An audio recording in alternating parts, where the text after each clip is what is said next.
choose to be anonymous with this because it's pretty embarrassing, and also putting my name out there tied to this is likely a horrible idea.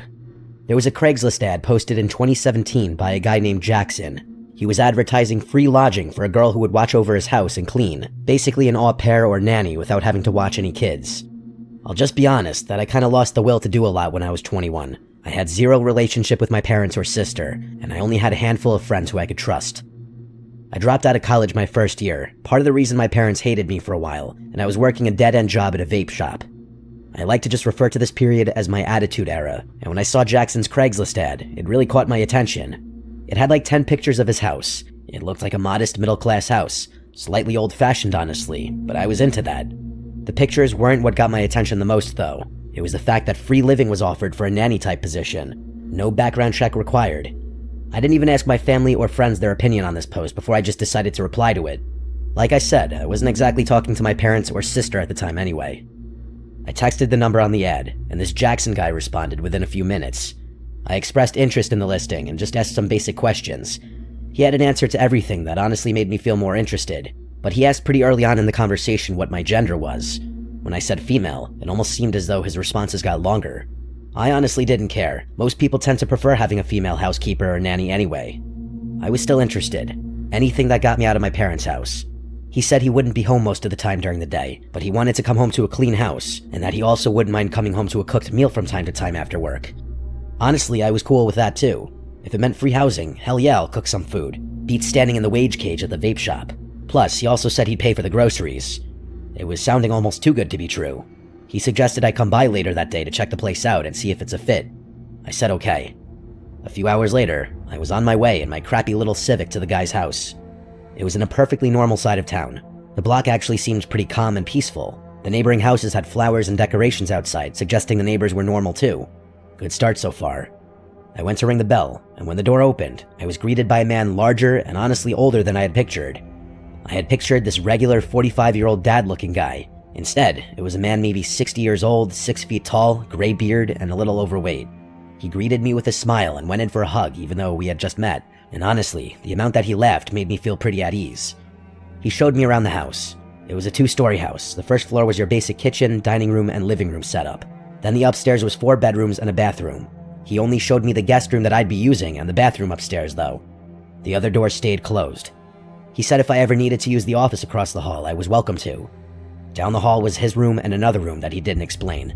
I was surprised to hear there was only 1 bathroom. Then there was the basement. He said it was unfinished and that he doesn't use it for anything other than working out and doing laundry. That was the end of the tour. He didn't show me the backyard that day. I told him I wanted the job, and he told me I was hired. 2 days later, I came back with my stuff. I told my parents I got an apartment when they asked where I was going. I didn't explain anything more.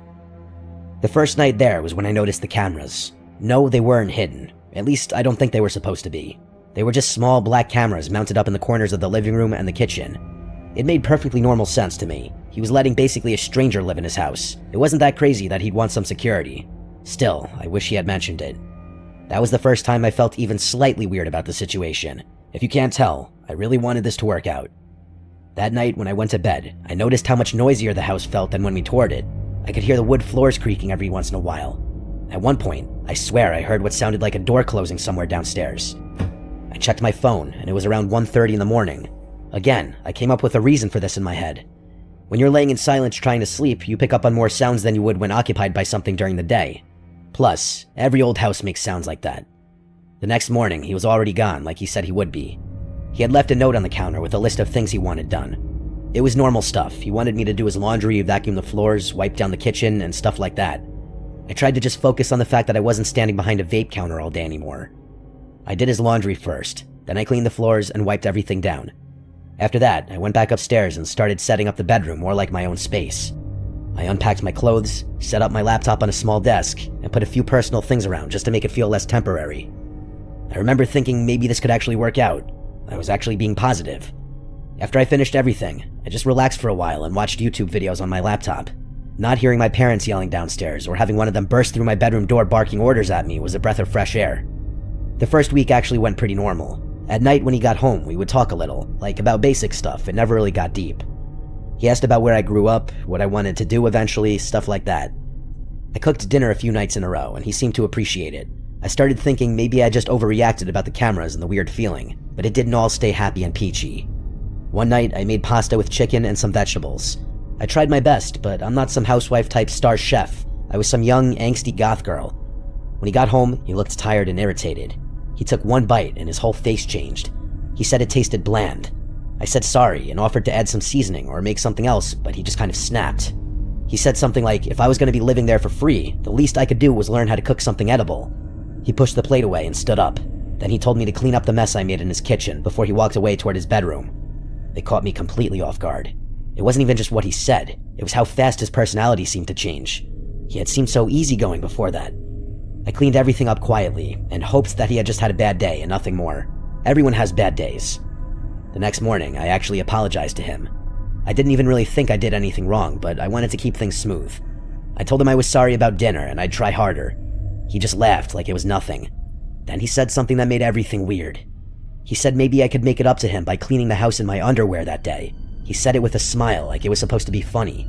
I remember just kind of freezing for a second because I didn't know how to respond. I told him I wasn't comfortable with that, to put it lightly. He just laughed again and said he was joking and told me to relax, and then he went to bed. I remember standing there after he left, feeling really unsettled. It was the first time I really thought maybe there was something off about him beyond just being moody. That was the first time I texted one of my close friends about what was going on. I told her about the living situation and what he said. She immediately told me I was insane for staying there. She told me to leave as soon as possible. I didn't want to, though. As weird as it was getting, I still felt like I had more control over my life there than I did living with my parents. Going back there felt like failing again. The next Monday, I was leaving the house to go buy groceries with some money he had left for me. As I was driving, a car behind me started laying on the horn. I thought I did something wrong driving, but it kept following me. I pulled over because I started getting scared that something was really wrong. The car pulled up behind me, and a girl got out. She looked around my age. She walked up to my window and asked if I was living at that house. When I said yes, she immediately told me I needed to stay away from that man. Apparently, Jackson wasn't even his real name. She said she was the girl who had the same arrangement before me. She told me she eventually realized he had cameras watching her constantly. She said she started noticing he knew things he shouldn't know. She said when she tried to leave, he made it very difficult and kept asking questions about where she was going and when she was coming back. Then she told me one night she woke up and saw him leaving her bedroom. That part made me physically sick. Then she told me the worst part. She said he didn't even have a job. She said he lied about going to work every day, and she eventually realized he was still somewhere inside the house most days. I just sat there trying to process it. Every little weird thing suddenly started making sense. I asked her how I could leave without causing problems. She told me to act completely normal, to start slowly taking important things out so he wouldn't notice. She said when I leave, I should make it look like I was just running errands, and she told me not to confront him and not to let him know I knew anything. After she left, I just sat in my car for a few minutes trying to calm down before going back. When I walked back into the house, it felt completely different. I felt like I was being watched even more than before.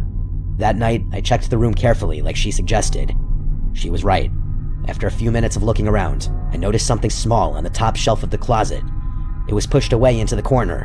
When I moved a box, I saw a tiny black lens pointing outward through a small drilled hole. I just slowly put the box back like I didn't see it. Needless to say, I didn't sleep at all that night. I looked at the darkness of the room, wondering what I'd gotten myself into, and honestly, I'm glad I didn't fall asleep that night, because at some random crazy hour in the night, I heard my door creak open, and I flipped to my side and looked at the door. It was Jackson. He noticed me look at him, and he apologized for waking me and closed the door. What the actual was that weirdo planning on doing? I needed to get out of there. The next morning, I started my plan. Every day, I would bring one small bag of stuff to my car, just normal things and nothing obvious. 3 days later, I left while he was at work, and I never came back. Though if what that girl told me were true, who knows where he actually was? Maybe in the house somewhere. He texted me later asking where I was. I told him I decided to move back home and thanked him for the opportunity. He kept texting, asking why, and saying I should at least come talk to him in person. I never responded again. About a week later, I noticed something that still bothers me. I got an email notification saying someone had tried to log into one of my old accounts. The login attempt was from the same town his house was in. I changed everything after that. I don't know what his real intentions were, and honestly, I don't want to know. Nothing technically happened to me, but I really believe if I stayed longer, something eventually would have. If you ever see deals like that offering free housing from strangers online, just remember, nothing like that is ever really free.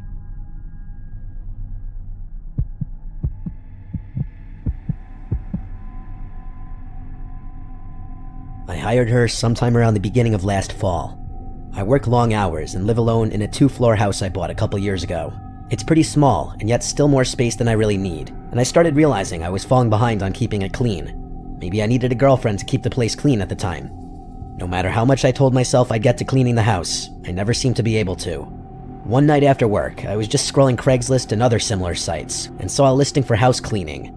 It was just a simple post saying independent cleaner, cash only, flexible schedule. I figured why not, maybe this was what I needed. I emailed and she responded the next morning. She said she usually did apartments but was fine doing houses too. We agreed on a day she could come by while I was at work. She asked a few normal questions like how big the house was and if there were pets. I told her no pets, relatively small house, and that I lived alone. Looking back, I wish I hadn't mentioned that last part so casually. She came the following Thursday. I met her quickly before leaving for work, and yes, before you ask, I hid anything of value in my lockable closet before leaving. She looked to be maybe 38. She seemed very quiet. She didn't really make eye contact much, but I just figured she was shy. I showed her around quickly, all the rooms I wanted her to clean upstairs and downstairs. I told her she didn't need to worry about my office room. She asked where I usually keep the cleaning supplies, and I showed her the laundry room. She asked if she could come regularly every couple weeks. I said maybe. I wanted to see how this first time went. Before I left, she asked what time I usually got home from work. I told her around 6 or sometimes closer to 7, depending on traffic. At the time, that didn't seem weird since she probably just didn't want to still be there. When I got home that night, the place honestly looked great. The floors and counters were shiny, and everything smelled like cleaning products. I paid her what we agreed, and she left. Nothing seemed wrong. For about a week, everything was good. Then it started. Maybe 6 nights later, I woke up around 2 or 3 in the morning. I'm not a great sleeper, so this wasn't unusual. What was unusual was I thought I heard a soft thump from downstairs. It sounded like maybe something settling or one of those random house noises you hear at night. Put simply, I ignored it, as most people do when they hear these sounds. A couple nights later, I woke up again, and this time, I heard what sounded like a cabinet door closing. Again, I just assumed I was half asleep and imagining things. I didn't go check. I definitely wasn't gonna go walk around a dark house at 3 in the morning over something that was probably nothing. I wish I did. Over the next week, I started noticing small things that felt slightly off, but not enough to really alarm me. One morning, a kitchen cabinet was open a few inches. I figured maybe I left it that way. Another time, a chair at my dining room table seemed pulled out slightly. Again, I assumed I must have done it without thinking. One Saturday morning, I noticed the downstairs bathroom hand towel felt damp. Stuff like that kept happening. Small things that you could always explain away if you want to. Then the nighttime sounds kept happening. Always soft enough to explain away. Once it sounded like a single slow footstep, but I convinced myself it was probably the wood floors adjusting. I started sleeping with my bedroom door shut instead of cracked open like I usually did. I didn't really want to admit I was getting uneasy, but I was.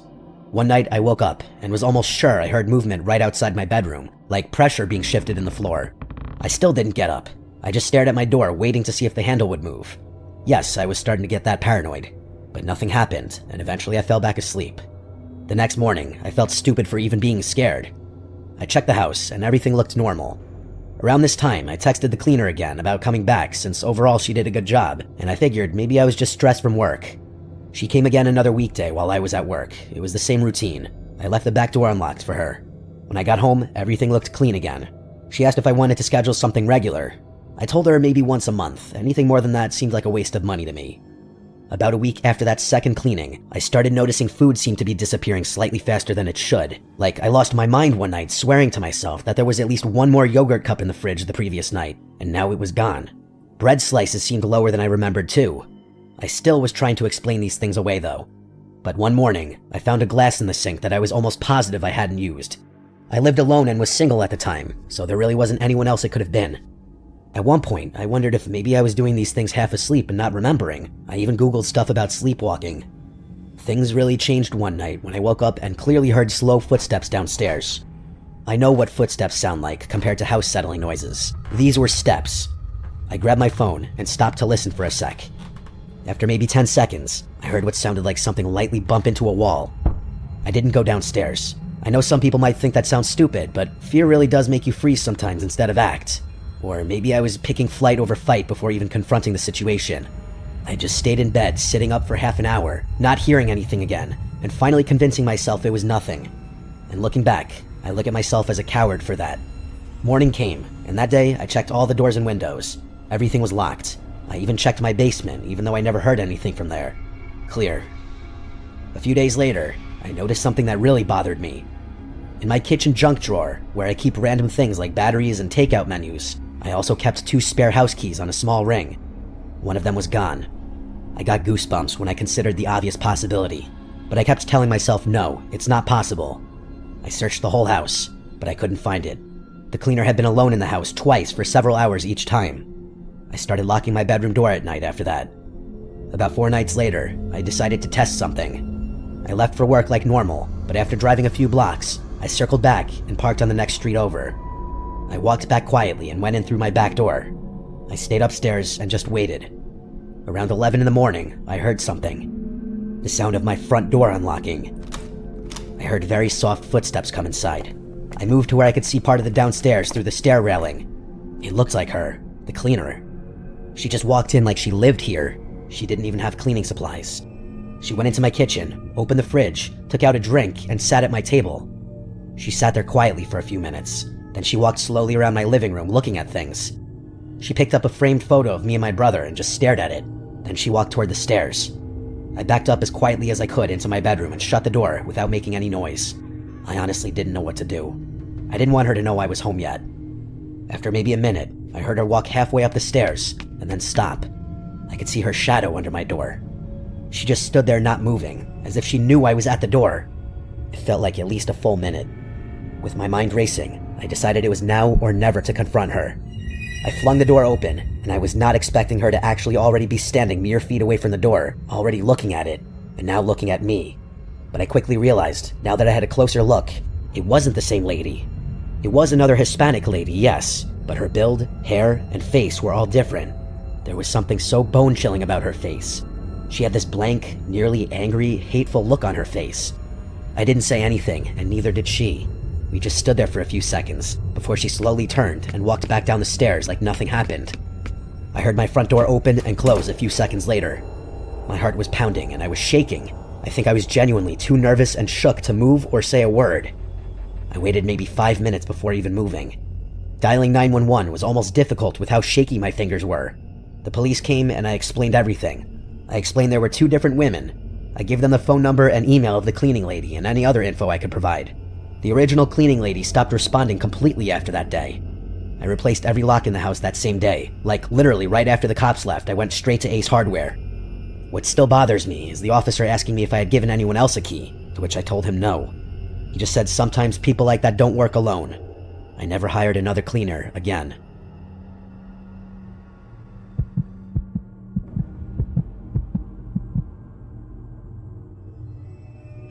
It's crazy to think that 2008 was almost 20 years ago, but here we are. For anybody who's too young to remember, the early 2000s were sort of like the Wild West for the internet in many ways. Back in 2008, I was in my early 20s, and honestly, I was a bit reckless. I was way too trusting, and I was the king of saying things like, that could never happen to me. I just never really had that sense of urgency or anxiety that others had. That is, until one spring evening, when I experienced for myself firsthand that downright evil individuals really exist in the world. Facebook had just started to blow up, but most people I knew were still rocking MySpace. Social media was a thing, but not like today. We had all heard horror stories about the internet, but nobody I knew actually cared, or more accurately, we were all just incredibly ignorant. I bring all this up because perhaps the most insane thing about the internet at the time was a little website called Craigslist. Now, I know Craigslist is still around, but it's nothing compared to what it was back in the early 2000s. We didn't have websites like Marketplace, so if you wanted something, you went to Craigslist. We could find and purchase anything from small trinkets to vehicles and everything in between. You could even find work or odd jobs for some extra cash. I had heard from friends who used Craigslist all the time that it was the greatest website ever. They swore by it. I never had any interest in visiting the website until my life started to unravel a bit in the spring of 2008. I was living with my girlfriend, and with almost no notice, she dumped me and threw me out of the house. Thankfully, I wasn't living on the street or anything like that because I had friends who would let me crash at their place. I spent the immediate days after the breakup trying to find my own apartment, but it was proving harder than I thought on my $7 an hour salary. One of my friends, whom I had previously mentioned, who swore by Craigslist, told me to check it out for possible houses or even rooms for rent. I may have been reckless and ignorant, but surprisingly, that was a hard pass for me. I don't know why, I just didn't love the idea for some reason. However, I did start looking for furniture and items to eventually fill my place whenever I had a place to fill, since she kept everything after the breakup. At first, it was like a treasure chest of goods. I could finally see why people loved Craigslist. I literally could find anything I needed. I was finding deals left and right. My buddy had a massive garage that he allowed me to store my recently purchased furniture in until I found my own place. One afternoon, I was looking for a love seat or a small couch to store in the garage. I found a post from a guy named Keith who was selling a whole sectional for $45. He had a picture with the posting, and it was a smaller sectional sofa that could fit in most living rooms. Not to mention, it looked like it was in great shape. The price seemed too good to be true, but as I said, I was ignorant, and I just saw a cool couch and a low price tag. I messaged Keith, and to my surprise, he messaged me back almost right away and told me the couch was still available. He seemed friendly and trustworthy. Well, as trustworthy as anyone can be over messaging on the internet. He told me that he had gotten a new job in another state and he was just trying to sell, hence the low price. The reason seemed good enough to me, so we exchanged numbers and set up a time to meet that evening. A meetup that would go on to traumatize me for years and open my eyes to the horror that exists even in our own backyards. I pulled up to the house around 9 p.m. that night. Probably a red flag for most, but not for me at the time. He told me he had some other work arrangement, so he couldn't meet until that time. It didn't seem weird to me. The house was dark, and not just because it was dark outside. Everything looked desolate. It was a very run-down street with almost no street lamps. There were several houses on the block, and they were all just as dark and decrepit as Keith's house. I tried calling Keith several times with the number he gave me, but I just kept getting one of those automated responses that the number is no longer in service. Just as I was about to drive away, my phone buzzed. It was a weird number with a different area code. I answered, and I was greeted with a friendly and somewhat unnerving voice. His voice was deep and almost erratic. He called me fella and started apologizing about the phone business. He told me that he broke his phone a little while ago and he was calling me on his work phone. I was definitely a little weirded out, but not scared or uneasy. I was honestly more annoyed than anything. I realize hindsight is 20/20, but at the time, when you're in these kinds of situations, your brain is just kind of working differently. I wasn't thinking about the worst. I was thinking about that couch. He told me to meet him around the back side of the residence, and he would unlock the back door for me. I didn't even question it for 1 second. I made my way to the back, and couldn't believe that it was still so dark. I figured this guy would turn on some kind of light for me. I got to the back door and just stood there for a moment. I didn't know if he just wanted me to walk inside or if he was coming outside to get me. I decided to call him again on what he said was his work cell. Instead of hearing the ring in my ear, I hear a generic ringtone coming from behind me. Not in the house, but from the bushes in the backyard. I hate to even say this, but this is the first time I finally felt some kind of feeling that something might not be right. Keith ran out from the bushes, waving his ringing flip phone, and with that strange voice, he told me that he was getting rid of some old food and he was just coming out to greet me. He said that he didn't mean to alarm me. He claimed that he liked to feed the squirrels and whatever other animals lived in those bushes. I told him it was fine and that I just wanted to see the couch so I could be on my way. In a cheerful voice, he said, "Of course." He skipped by me, almost stumbling as he passed me. We got to the back door, and it looked like he was struggling to open it. When he told me to meet him in the back, I just assumed that he was going to be opening it from the inside of the house. I didn't expect him to be trying to open the door from the outside. This was the first time I got a good look at Keith. At least as good a look as I could get in the limited light. He was older, but not old. I would say maybe late 50s. He was really skinny and had long white hair that was pulled back in a nasty ponytail. Worst of all, he smelled like a dirty ashtray full of cigarette butts. He pulled away from the door a little bit and asked if I could help him get the door open. He said sometimes the door would stick, and he was embarrassed that he couldn't get it open. He told me to just use my shoulder and push the door as hard as I could. At this point, I knew something was wrong, but I was already in the moment and was just kind of going with the flow. I grabbed the doorknob and lowered my shoulder into the door. It didn't stick at all. In fact, as I lowered my shoulder to push it open, someone from the other side opened the door. I had so much momentum now that I lost my balance and fell to the floor. When I hit the ground, I heard Keith yell, "Now!" In the dark room, 2 other people emerged from each side and held me on the ground. I started to squirm, but it didn't matter. One of the guys holding me down was huge. Keith started to kick my face. One of the worst parts of all of this was the sheer darkness of the situation. I couldn't see anything, and that made everything feel so much worse. I could feel my body starting to get weak from Keith kicking me. He told the other guy to grab the tape, and I heard the sound of tape ripping. I couldn't even imagine what they planned on doing. What happened next is probably the closest thing to a miracle that has ever happened to me. During the struggle of me falling and being held down, I accidentally dialed my friend, the friend that I had been living with since the breakup. The sounds of him yelling hello were coming through the phone loud and clear. I decided to yell, "I'm in the back of the house, come and help me." Clearly a bluff. I was alone, but I wasn't sure if these guys knew that. I was hopefully trying to scare them into thinking I had someone else in the car with me. The big guy eased his grip and looked at Keith, who had stopped kicking for a brief second. That second was all I needed. I was able to free myself, and I ran out the door and back to my car. I could hear them chasing me, but I didn't look back. I shut the car door and locked it immediately before starting it. Just as I was peeling away, I saw the big guy clearly for the first time. He was bald and had one of those patchy beards. His eyes were the worst part. They were dark and looked lifeless. He was trying to open the door even as I was driving away. I just kept driving. I drove for hours before I went back to my friend's house. I was scared that somehow those guys were gonna follow me, and I didn't want them to know where I was staying. I called my friend back and told him everything. I eventually called the authorities, but it was too late. The post was gone, and apparently, the cell phone was some sort of track phone, and Keith ditched it. I gave them the best description I could, but as far as I know, Keith and those two other guys are still out there in the world. What scares me every time I think about that night is when I think about their intention. This wasn't just a robbery. He lured me in with a $45 deal. Whatever these monsters wanted, it wasn't just money. It was so much worse.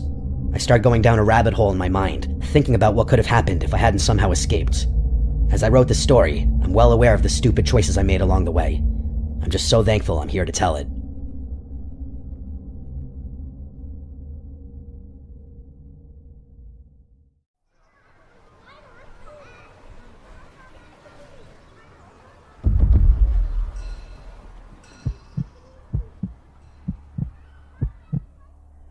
I was 26 when this happened, and it was my first time ever going to Coachella. My friend Alyssa and I had talked about going for years, but either money got in the way or one of us couldn't get time off work. That year, everything finally lined up, so we actually committed to it. We flew out to California, rented a little 2-bedroom Airbnb, and made a whole trip out of it. We were both really excited because neither of us had ever been to a festival that big before. We had both been to smaller concerts and local stuff, but nothing on that level. The whole first day honestly felt like stepping into another world. Everywhere you looked, there were huge crowds, weird outfits, music coming from different directions, and people acting like they had no responsibilities at all. Best way to put it, it was a fairy tale world. It was kind of overwhelming at first, but in a good way. We had a really good first 2 days, nothing bad happened. We saw a bunch of artists we liked, took pictures everywhere, ate overpriced food, and stayed out late. We were tired by the end of each night, but it was worth it. By the third day, we were exhausted, but it was that kind of exhausted where you know you just have to push through because it's the last day and you don't want to waste it. Before the trip, Alyssa had brought up the idea of bringing Molly. I had only done it one other time years before, and it had been fine, so I agreed. We kept saying we'd save it for the last day, and that's exactly what we did. Looking back, I wish more than anything I never touched it.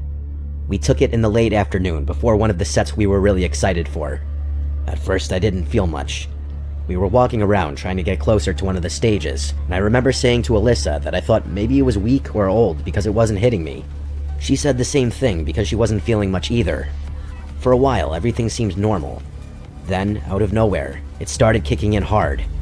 At first, I actually liked it. I felt lighter, more social, and everything around me seemed brighter and more exciting. The music sounded amazing. I remember thinking that I understood why people did it at festivals. But after maybe an hour, something started bothering me. I kept noticing the same person. At first, I thought I was imagining it. There were thousands of people there, so of course you're gonna accidentally notice the same outfit or the same face more than once. But this wasn't like that. It was the same actual guy. The first time I really noticed him, he was maybe 20 feet away in the crowd. He looked older than most people around us, maybe around 35. He had dark hair, kind of scruffy facial hair, and was wearing a black shirt and boots, which already made him stand out because most people there were dressed way lighter and more colorful. He wasn't doing anything crazy, he was just standing there looking in our direction. I didn't let it bother me at first. Then later I saw him again near one of the drink stands, then again when we were moving between stages, then again when Alyssa and I were standing off to the side near a fence trying to decide where to go next. After the 4th or 5th time, I told Alyssa I kept seeing the same guy everywhere. She laughed and right away said it was probably just the Molly and that I was focusing too hard on random people. I remember laughing a little too because I didn't want to sound too paranoid, but it was getting hard to brush off. It wasn't like I was just noticing him in the distance once in a while. It felt like every time I turned around he was there. Not right next to me, but always somewhere in view. Hours went by like that. I was trying to still enjoy myself, but the high had started feeling off. It stopped being that warm, fun feeling and started turning into this restless, overstimulated feeling. My jaw tensed up, my heart felt too fast, and I couldn't seem to relax. I I told myself I was probably dehydrated or tired. We had been doing a lot all weekend, barely sleeping, walking around in the heat, drinking, everything. At one point when we were packed into the crowd waiting for another set, that guy finally came right up to me. It happened so suddenly that I froze for a second. He came up on my side smiling and started trying to dance near me like he was just some random friendly festival guy. Then he leaned in and started saying stuff to me that I could barely hear over the music, but it was obvious he was flirting. I remember him saying I looked really good and asking if I was there with anyone. I told him I was there with my friend and tried to be polite about it because I didn't want to set him off or make a scene. I kind of smiled and shook my head and said I was good. He kept hovering though. It wasn't aggressive yet, but it was pushy enough to make me uncomfortable. I turned to pull Alyssa closer to me so we could just move away, and that was when I realized she wasn't there anymore. I started turning in circles looking for her, thinking maybe she just moved a few feet away, but I couldn't see her anywhere. That made me panic way faster than it normally would because of how off I already felt. The guy noticed right away that I was looking around and asked if I lost my friend. I said yes. Then he said he could help me look for her. There was something about the way he said it that made me instantly not trust him at all. It was too eager. I just told him no thanks and started pushing my way out of the crowd. He didn't grab me or anything, but I could feel him watching me leave. I finally got away from that stage and found a patch of grass farther back where it was quieter and less packed. I sat down because I felt like my body was shutting down on me. My vision started getting weird in a way I never felt before. The best way I can describe it is that everything looked squiggly. Not blurry exactly, but like nothing would stay still. The lights, the people, even the ground all had this shaky look to them. It scared me because I knew then that I had taken too much or had some kind of bad reaction. I started calling Alyssa over and over. The calls kept failing or not going through because the service there was terrible. I probably called her 10 times before one finally connected. When she picked up, I could barely hear her, but I just kept telling her where I was and that I needed her to come get me because something was wrong. It felt like forever before she found me, but it was probably only around 15 minutes. She could tell right away I was not okay. I told her I needed to leave, and she didn't argue with me. We ended up leaving the festival way earlier than we planned because I was having such a bad high. The walk out felt endless. Every noise felt too loud, and every person brushing past me made me jump. I kept looking around, half expecting to see that same guy again, but I didn't. Back at the Airbnb, both of us were completely drained. We had one more night there, and then we were flying home the next evening. Alyssa started talking about packing some of her stuff up that night so she wouldn't have to do it in the morning, but I told her I'd do mine tomorrow. I just wanted to lay down. My body was exhausted in a way that overpowered everything else. Even though I was still high, I felt so physically dead that I just crawled into bed, shut the light off, and laid there in the dark. I didn't feel normal, but I felt too tired to care. I must have drifted off into this half-sleep state because I wasn't fully out, but I definitely lost track of time. Then at some point, I opened my eyes. I have no idea what woke me up. Maybe a sound, maybe just my body being on edge, but the second I looked toward the bedroom doorway, I saw a figure standing there. It was tall and completely still, just inside the doorway, facing me. At first, my brain couldn't even process what I was looking at. I thought maybe Alyssa was standing there for some reason, but it was too tall and broad. Then I focused on the face. Even in the dark, I could tell. It was the man from the festival. I know how insane that sounds, especially with the state I was in, but that's exactly what I saw. He stood there looking at me from a few feet away from my bed. I remember this horrible, cold feeling going through my whole body. Then I started screaming. Not just yelling, full-on screaming as loud as I could while throwing the covers over my head like that was gonna do something. I kept screaming until Alyssa came into my room. The second she turned on the light, there was nobody there. The doorway was empty. The room was empty. Alyssa kept asking me what happened, and I was crying so hard I could barely get the words out. I told her I saw the guy from the festival standing in my doorway. She looked freaked out by how serious I was, but she kept telling me that it had to be the drugs and that I was still having a bad high. I honestly wanted to believe her, because the other option was way worse. But what bothered me was how real it looked. It didn't feel dreamlike at all. It felt like waking up and seeing an actual person in the room. I begged Alyssa to sleep in the bed with me that night, and she did. Neither of us wanted to go back to sleep after that, so we laid there talking quietly for a while with the lights on in the hallway. She kept trying to calm me down and make normal conversation. Eventually, somehow, we both drifted off. The next morning, I woke up to Alyssa screaming my name and shaking me. For a second, I thought maybe I was still dreaming. Then I sat up and saw her standing near my bedroom doorway, staring at the floor. I looked down and saw muddy boot prints on the hardwood. I still get chills thinking about it. They started near the front part of the house and came down the hall. Then they stopped right at the doorway, exactly where I had seen that figure standing. After that, the prints turned around and went back down the hall toward the front door. I remember just staring at them, feeling this rush of sickness go through me.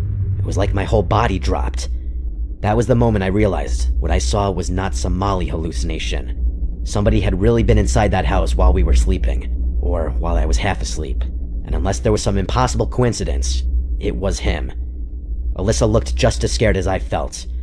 We started checking everything right away. We made sure the front door was locked now, checked the windows, checked both bedrooms, the bathroom, every room. Nothing obvious was missing, which somehow made it creepier to me. It meant whoever came in wasn't just trying to steal something. We packed faster than I thought possible. Neither of us showered, ate, or even really talked much. We just threw everything into our suitcases and got out of there. Once we were out, we contacted the Airbnb host and told them someone had broken in during the night. I remember sending pictures of the prints because I wanted proof that I wasn't crazy. The host sounded shocked and apologetic, but by then I didn't care. I just wanted to leave. We spent the rest of that day basically on edge until it was finally time to go to the airport. We made it home safely and nothing else happened, but that whole trip has stayed with me ever since. What bothers me most is not knowing exactly how he found us, assuming it really was him. Maybe he followed us when we left. Maybe he saw us call a ride. Maybe he watched from farther away than I realized. I don't know. I just know I saw that man at the festival over and over, then I saw him in the doorway, and the boot prints proved someone had actually been there. Ever since that happened, I have never touched Molly again or any drug like it. People joke about bad trips, but that experience permanently changed how I think. Even now, I guess due to PTSD, I still glance at the bedroom doorway first before anything else.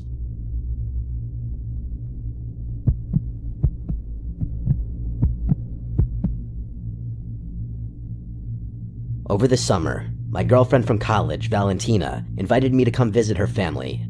Her family lives in San Diego, California. My parents basically forced me to go because I wasn't doing anything else that summer besides working and sleeping. It was a Friday afternoon, and I had just gotten off my plane.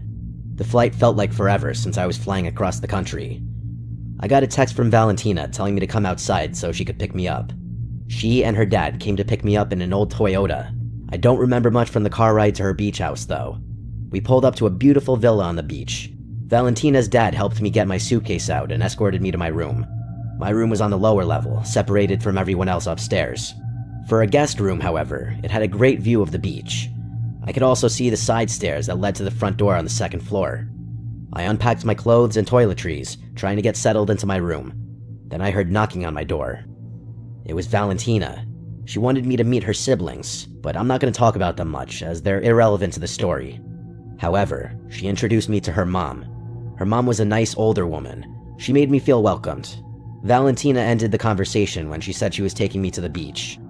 She went upstairs to change. I went to my room to do the same. We got on the beach, and the sun was setting. She told me it's a great time to take some pictures for my Instagram. Being the nice and helpful person I am, I agreed I would take her pictures. The beach was crowded, so I knew this would be difficult. I probably took 100 pictures before she was finally satisfied. I looked back at the pictures, and something was off about them. I noticed a man in the background of every picture, sometimes staring at Valentina from behind or staring at me. I looked at the general direction he was standing in the most recent picture, but he was gone. I muttered to myself, what the f***? I tried telling Valentina, but she just shrugged it off. I started to feel very paranoid. I always had the fear of someone stalking me. I knew I had to be a man and hide this fear. Later, Valentina and I went back out to the beach. It was around midnight, and one of her best friends was having a bonfire. We walked down to the beach to the gathering. After being a social butterfly for a while, my boss called me. He was pretty chill, so I told him about my trip and when I would be back. As I was talking to him, I saw a black figure on the beach, just staring at me. I pretended not to see him and just turned the other direction. I guess my boss noticed my sudden pause because he asked, "Are you okay?" I responded quickly saying, "Yeah, I was just a little surprised by what I just saw." He didn't question it and immediately got back on topic. The party started to die down. People were finishing up their drinks and getting into their Ubers. I asked Valentina's best friend, who was sober, if she could drive us home. She agreed to take us home since we were a 2-minute drive away. In the car, Valentina asked me, why didn't we just walk back on the beach? I was debating whether I should tell her the truth or if I should just make something up. I told her, "You're absolutely plastered right now. There's no way you're walking." She rolled her eyes. We got home and I helped her upstairs because I needed her to be quiet. I slept in her room that night because I didn't feel safe being alone downstairs near the beach. The next day came. I woke up with a feeling of having to throw up. I stayed in bed all day. I told Valentina and her parents that I just needed rest for a day. Then I would be able to function for the rest of the week. I woke up around 7 p.m. to Valentina knocking on my door. She told me they're going to downtown San Diego for dinner, but would be back before midnight. I nodded my head in agreement, then went back to sleep. I started to have a dream of someone tapping on a glass table rapidly. It was getting so annoying that I woke up. The tapping stopped. I turned on my side to face the exterior stairs, and that was when I saw it. I saw the guy from the pictures at the beach at my window, waving at me. He had a black hood on. He went running up the stairs, where I heard the front door open. I nearly screamed. Wasn't the front door locked? How was he in the house? I went to my door and put my weight on it. He wasn't getting in. I heard nothing. No one going down the stairs or anything. Then I heard someone on the other side of the door jerking the door handle. He was trying to put his weight into the door, but nothing was coming through that door. I heard him back away from the door. That's when I grabbed my phone and called 911. It took 5 minutes before I heard the police opening the front door. I decided it was safe to leave my room, and I booked it upstairs. But of course, the creep had left long before the cops showed up. Shortly behind the cops, Valentina's family showed up worried. They asked me if I was okay, but that wasn't what was important. I needed to make sure he didn't take or do anything. I heard a scream from Valentina as she went to her room. I followed her in. She pointed to a camera in the corner of the room. The police took it for investigation. The creep also took Valentina's clothes and bathing suits. I stayed for the rest of the week, but I'm still scared from that experience 2 months later. I don't know how that guy found us or what his intentions were. I didn't know if he wanted me or Valentina, but most frightening, what would he have done if he did get into my room?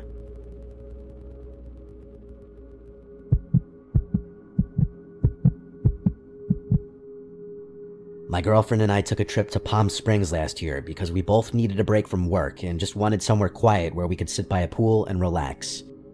We found a modern-looking Airbnb that was about 15 minutes outside the main part of the city, kind of on the edge where the houses start getting more spaced apart and the desert starts taking over. It was a 1-story house with big glass doors facing the backyard and a decent-sized pool. The listing said it was very private and good for couples. That was exactly what we wanted. We booked it for 4 nights. When we arrived, the place looked exactly like the photos. It was clean, modern, had white walls, concrete floors, basic furniture. The backyard had a pool, some lounge chairs, and one of those small storage sheds off to the side that I assumed was just for pool equipment. There was desert all around the back fence, and you couldn't really see any neighbors from the yard. The host never met us in person. We just got a door code. Everything felt normal the first day. We went out to dinner, came back, watched TV, and went to sleep. The first weird thing happened the first night, but it was small. Around maybe 1 or 2 in the morning, I woke up because I thought I heard something outside. It sounded like maybe a light thump or something hitting the side of the house. I just assumed it was the house settling or maybe wind. Desert areas get weird temperature changes at night, so I figured it was that. I went back to sleep. The second day, we mostly stayed by the pool. At one point, while we were laying on the chairs, I thought I heard what sounded like a voice somewhere far away. Not like someone talking normally, more like someone calling something out. I even asked my girlfriend if she heard it. She said she thought she heard something, but we both kind of laughed it off because there was basically nothing around us. There was no sidewalks, there was no foot traffic, it was just sand and scattered houses way off in the distance. We even joked it was probably just something dragging lightly against the outside wall near the bedroom. I got up and looked through the glass door, but didn't see anything. The backyard lights weren't on, and everything looked normal. I told her it was probably just branches or some animal. There were lizards and stuff around, so we didn't think much of it. Night 2, we again heard a couple sounds, but nothing that made us think someone was actually there. Just random ticks and small impacts that you could easily explain away. Night 3 was when everything changed. We had gone to bed around midnight, and I was still awake scrolling on my phone when I noticed light coming through the sides of the blinds. At first, I thought maybe a car drove by, but then it stayed on. I got up and looked through the edge of the blinds and saw one of the motion lights on in the backyard. I stood there for maybe 20 seconds, and then it shut off. About maybe 10 seconds later, another one turned on further down along the side of the house. That immediately made my stomach drop because it didn't feel random. It felt like something was triggering them in a path. My girlfriend asked what I was doing, and I told her I thought someone might be outside. She immediately sat up and got scared. We both watched as another light turned on near the back fence, then another closer to the pool. It really looked like someone walking around the outside of the house. She started telling me to close the blinds fully. She kept saying, "Shut them, shut them." I closed them completely, and we both just sat there quietly. I could tell she was genuinely scared. I was too, but I was trying not to show it, part of being a man in a relationship, I guess. She kept saying we should just ignore it and stay inside, but my brain kept going to the idea that someone could be trying to break in. I said I was gonna go check outside just to make sure. She kept telling me not to. She actually grabbed my arm and told me that was a stupid idea. I told her I would just step out for a minute. I went into the kitchen and grabbed one of the bigger knives from the knife block. I didn't tell her this though, I didn't want to freak her out. I remember my hands actually shaking a little, which isn't normal for me. I opened the back sliding door slowly and stepped outside. It was dead quiet out there. I stood there for maybe a minute just listening. Then I walked slowly around the pool area, looking around the fence line and the corners of the house. I didn't see anyone. After maybe 5 minutes, I started thinking maybe I was just being paranoid and that maybe an animal had triggered the lights. Then I noticed footprints in the sand near the side of the house. They were very clear shoe prints, not animal tracks. This is when my heart started pounding. The prints went from the side of the yard toward the small shed that was next to the house. I followed them slowly, trying to be quiet. I remember thinking if someone was hiding, I didn't want to surprise them, but I also didn't want them surprising me. The footprints went straight to the shed door. When I got there, the doors were completely closed. The footprints just ended right in front of me. That was the moment I felt actual fear. Not just nervousness, real fear. I stood there maybe 3 or 4 feet from the door, just staring at it. I couldn't hear anything at first.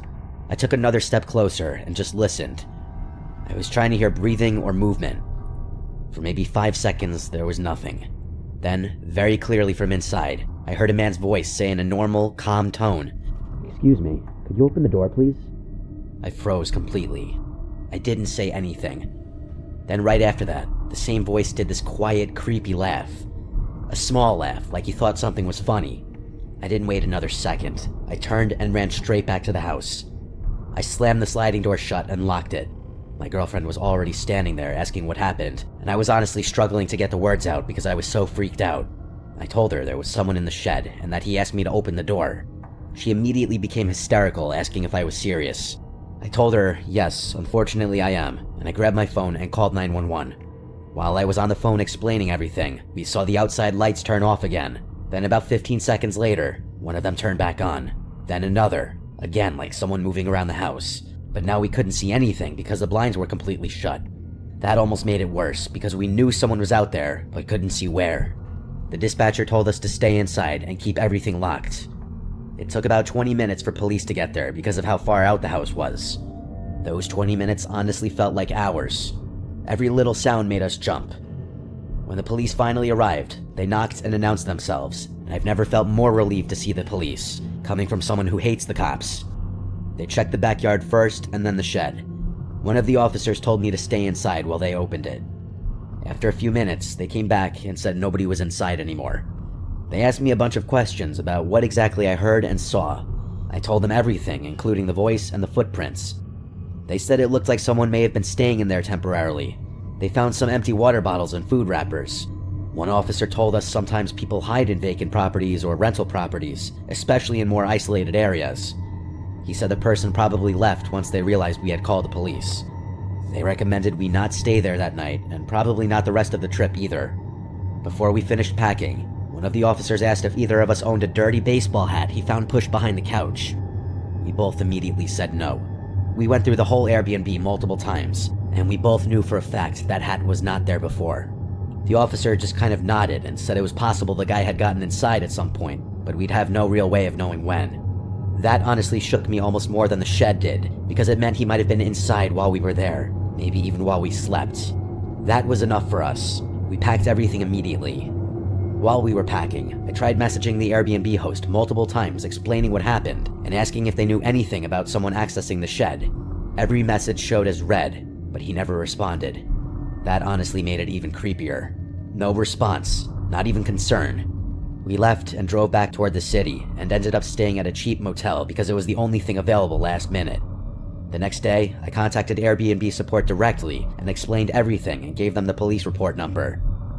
It took about a day of arguing, but they did refund us for the last unused night. We never heard from the host again. No apology or explanation or anything.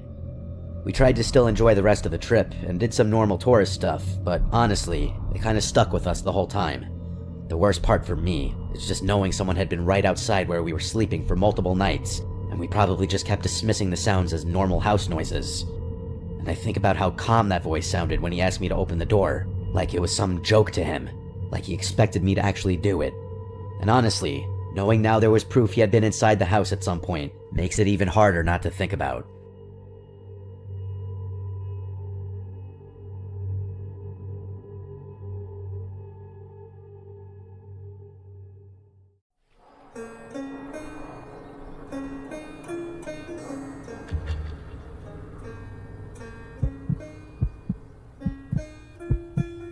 About 15 years ago, maybe a little longer, I was in my early 20s, and I was living the I'm gonna be famous someday life. I was never a good student, and I was always the class clown. One thing that I always did well as a kid was make my friends laugh. Instead of going to college or getting a job right after high school, I decided I was going to become a stand-up comedian. Spoiler alert, I did not become a famous comedian, which maybe is the best joke of my stand-up career. Instead, I had nearly a decade of bombing on stage, and even worse than that, the most terrifying single-handed experience of my life happened to me. For a little bit of context, doing stand-up is hard and definitely not lucrative when you're not successful. Not to mention, stand-up comedy was not as popular as it is today.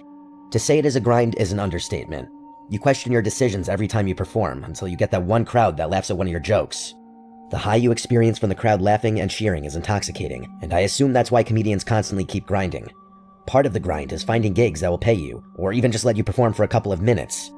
I was fortunate enough to have several open mics in my hometown, but you're not getting paid at an open mic, and a lot of the time you're sharing the stage with all sorts of other talented people and not just comedians. Nothing kills a comedian's momentum like performing after someone who just poured out their soul with life-altering poetry. After a few years of performing at open mics, I decided to try to reach out to club promoters and local comedians who would get booked for actual shows. Most of the time, these shows would be several hours away if I were lucky. Usually, they were even further than that. I did a few shows, and this is where the grind gets real. It's also where my story takes a very terrifying turn. I didn't have very good luck with these traveling shows. I wasn't getting paid, and I was driving 4 or 5 hours across state lines just for 5 minutes of exposure. Not an ideal situation for someone who was broke and barely had any income coming in. One night, I had an amazing opportunity to perform at a show that was being held 5 hours from where I lived. This show was a competition for comedians trying to break into the mainstream. The first place prize was $1,000, but the real prize for me was that several moderately famous comedians were going to be the judges of the show.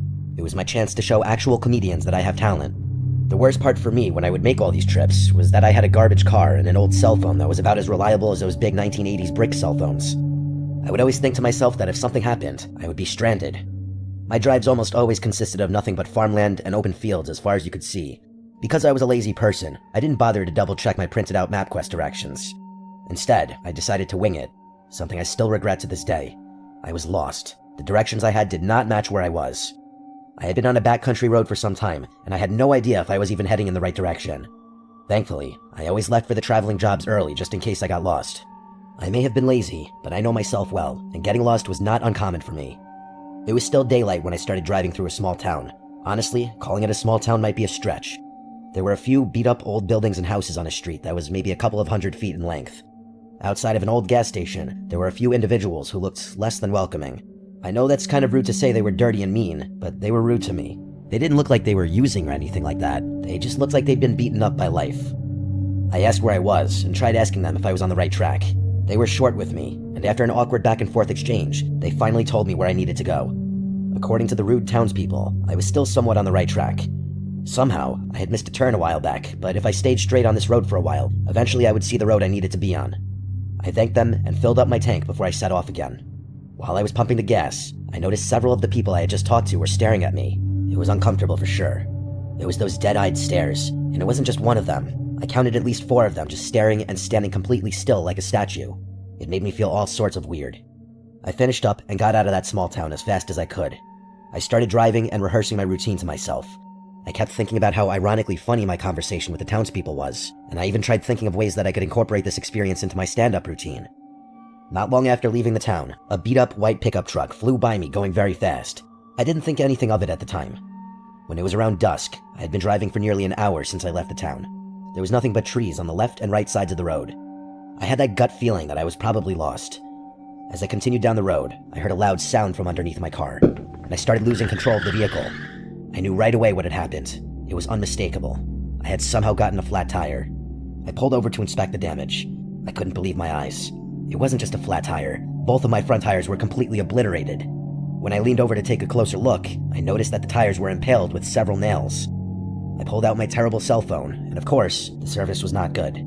I tried calling a tow truck, but I had no idea where I was or even what road I was on. I hung up the phone. Instead of panicking, I was starting to get angry that I was going to miss the show. I was stupid, and my priorities were elsewhere. I decided to call one of my friends. I described everything that I remembered about the drive, and I told him about the small town with the gas station. He told me he was going to try to look up where I was and that he would call me back. I didn't know if I should just stay put in the car or I should try walking back in the direction of the town. I decided to stay put in the car because now that it was almost completely dark, it was starting to get cold. It was clear now that I wasn't going to make the show. While I was waiting to hear back from my friend, I noticed two bright headlights popping out from the horizon behind me. The headlights stopped moving a good distance from my car and didn't continue in my direction. The car was close enough that the lights were bright and annoying, but far enough away that I could not tell what kind of car it was. I don't know if it was a cop or some local trying to call the police to report a vehicle on the side of the road. If you're wondering why I didn't just call the police, it's because I was driving a car that was not inspected or properly insured at the time, and I wasn't trying to get that ticket in another state. Several minutes went by, and the car never moved. It just stayed parked a good distance behind me, shining those bright lights. After probably a good 5 minutes or so, the bright lights started to get a little closer. The vehicle was slowly moving towards the back of my car. As that was happening, two more lights could be seen in front of me, making their way toward me quickly. The loud vehicle stopped inches from my car. Eventually, the car that was behind me was parked directly behind my car, and I still couldn't tell who it was. While I was trying to adjust my eyes to the bright light in my rearview mirror, I noticed that the car doors from the vehicle in front of me were now open. That's when I noticed it was a white pickup truck, the same beat-up white pickup truck from earlier. Before I could notice anyone coming, I heard a loud bang on the driver's window, and I couldn't believe my eyes. It was the rude man from the gas station.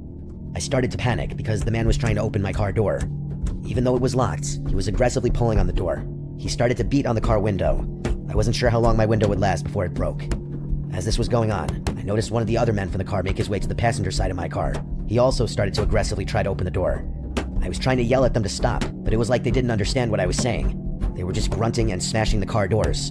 The guy at the driver's side door stopped trying to break in for a moment and instead just stood there, staring directly at me.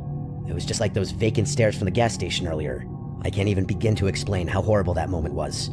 With no notice at all, he just started screaming. And it wasn't just a normal scream. He was howling and screaming at the top of his lungs. I don't know what came over me at that moment, but I decided that the best course of action was for me to just try and get out of the car and run. I pushed open the door as hard as I could, and thankfully, it was enough force to knock the man over. I ran as fast as I could into the woods, but instead of running blindly into the pitch-black forest, I decided to dive to the ground only several feet into the woods. I hoped that these guys would think I ran deeper into the woods, and thankfully, that's exactly what happened. Moments later, I heard footsteps of several people running by me. When I was sure I heard all of them run by, I quietly got up and ran back to my car. Surprisingly, my backpack and cell phone were still in the car. I grabbed them, stayed low, and just ran as fast as I could down the road. The entire time I was running, I expected them to jump out of the woods, but I never saw them again. About half an hour later, I was able to flag down a passing car. The woman was uncharacteristically kind. I don't know if I would have been so nice and trusting of a screaming man in the middle of nowhere. She called the authorities and even let me sit in her car until the police showed up. I told the cops everything, but as you might expect, there really wasn't anything they could do. There was no evidence of anything malicious other than some small dents in the car door, and given the condition of my car, the cops didn't really believe the dents were caused by them. I also received a couple of tickets for my car, which is just the icing on the cake for this story. I never found out why those people targeted me or what they wanted with me. Clearly, they were not trying to help. All things considered, I'm lucky that I'm here telling the story. All I can say is just be careful out there. You never know what people are capable of, especially when no one's around to witness.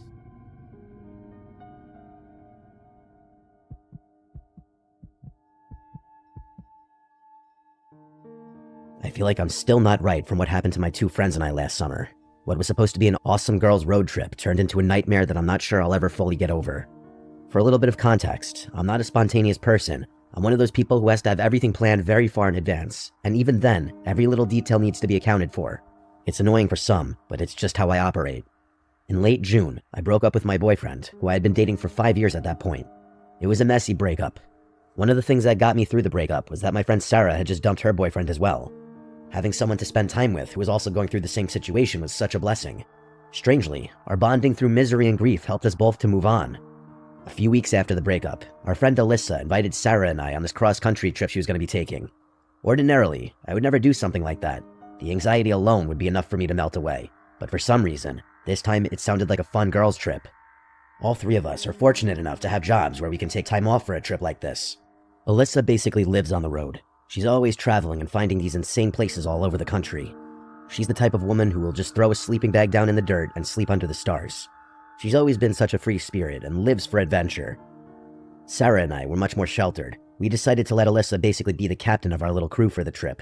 She planned it all out, and we were all going to be there for the ride.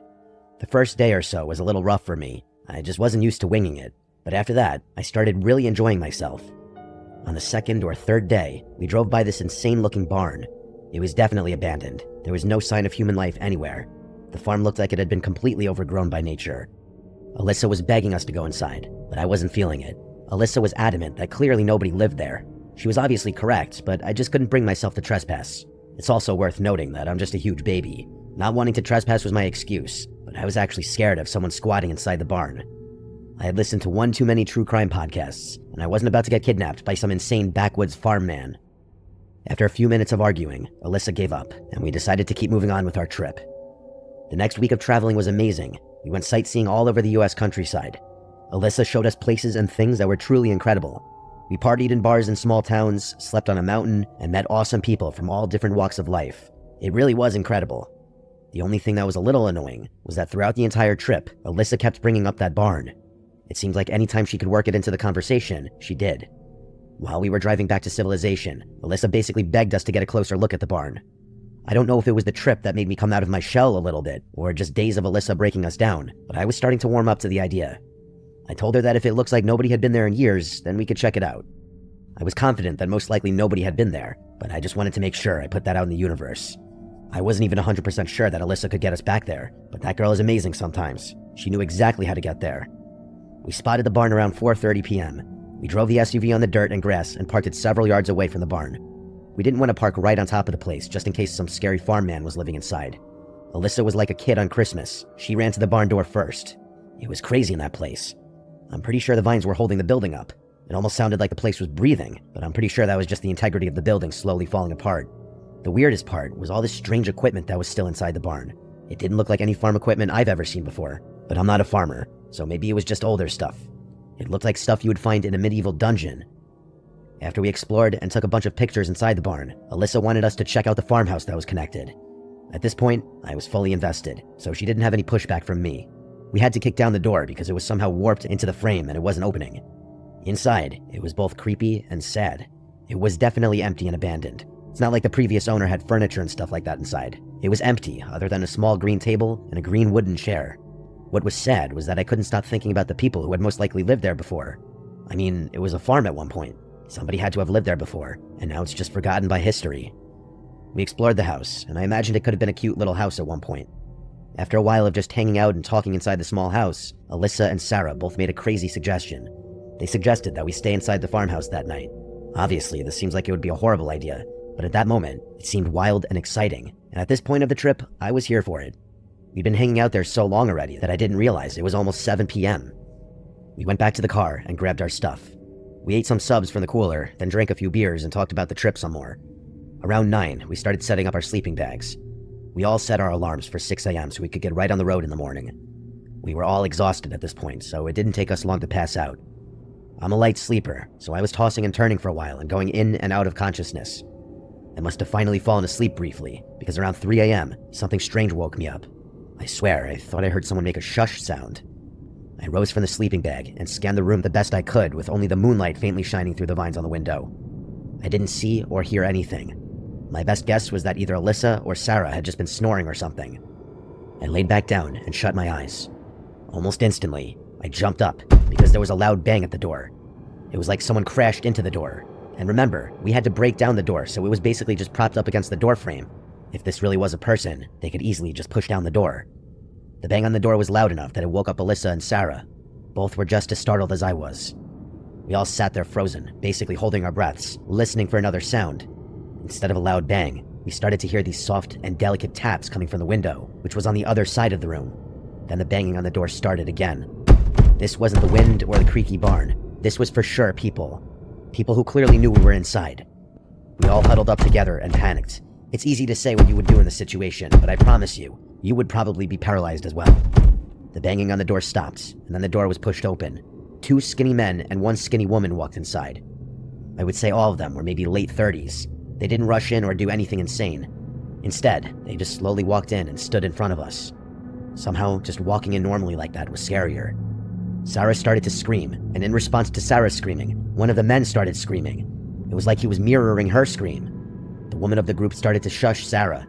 The man in the middle of the group started to gesture with his hands, almost like a mime. I didn't even realize until that moment that all 3 of them were holding a weird mask that they put on after the man was done gesturing. The masks were so weird. I know that's vague, but I've never quite seen masks like this before. The guy in the middle put on a mask that was just a giant purple cube. That's it. No face or anything. Just a purple cube. The other man, the one who was screaming, put on a mask that kind of looked like a homemade Batman mask that was made of cardboard. Then the woman put on what looked like a medical mask with plastic icicles you would hang up on the holidays hanging on each side of the mask, almost like tusks. They slowly started creeping closer to us, and the more we panicked, the louder and more irritated they became. As we screamed, they started to scream as well. The woman grabbed my shoulders, and because she was so skinny, I was able to push her down. The distraction caused the 2 men to look at the woman. The guy with the purple cube mask shouted that I was going to pay for that. Sarah had a small can of pepper spray on her keychain and started spraying in the direction of the masked people. It gave us enough of a window to run by them. The woman grabbed my ankle as we ran, but I was able to free myself quickly. As I was running away, I looked back and saw the woman reaching behind her in her waistband. I ran to the car as fast as I could. I did not want to wait and find out what she was reaching for. We could still hear them screaming from inside the farmhouse. They didn't chase us for some reason. I remember my vision being a little messed up as well from the spray that must have just been in the air as we ran out of the house. We drove away as fast as we could and made it back home in record time. We didn't actually report this to the police because we figured we're the ones that technically trespassed. Maybe those were the owners, even though I seriously doubt that. One of the scariest parts of this whole ordeal, for me at least, is that we have no idea where those people came from. They just suddenly appeared in the middle of the night. We explored that entire barn that afternoon, and there was no sign of life. No food, no footsteps, no footprints in the dust, no car, nothing. These deranged, mask-wearing lunatics just showed up out of nowhere with the sole purpose of harming us in some way. I'm still not over the mental scars from that trip. I'm happy I got that girls' trip out of my system, but I'm good if I never go on another cross-country trip again. I'll settle for a nice staycation next time.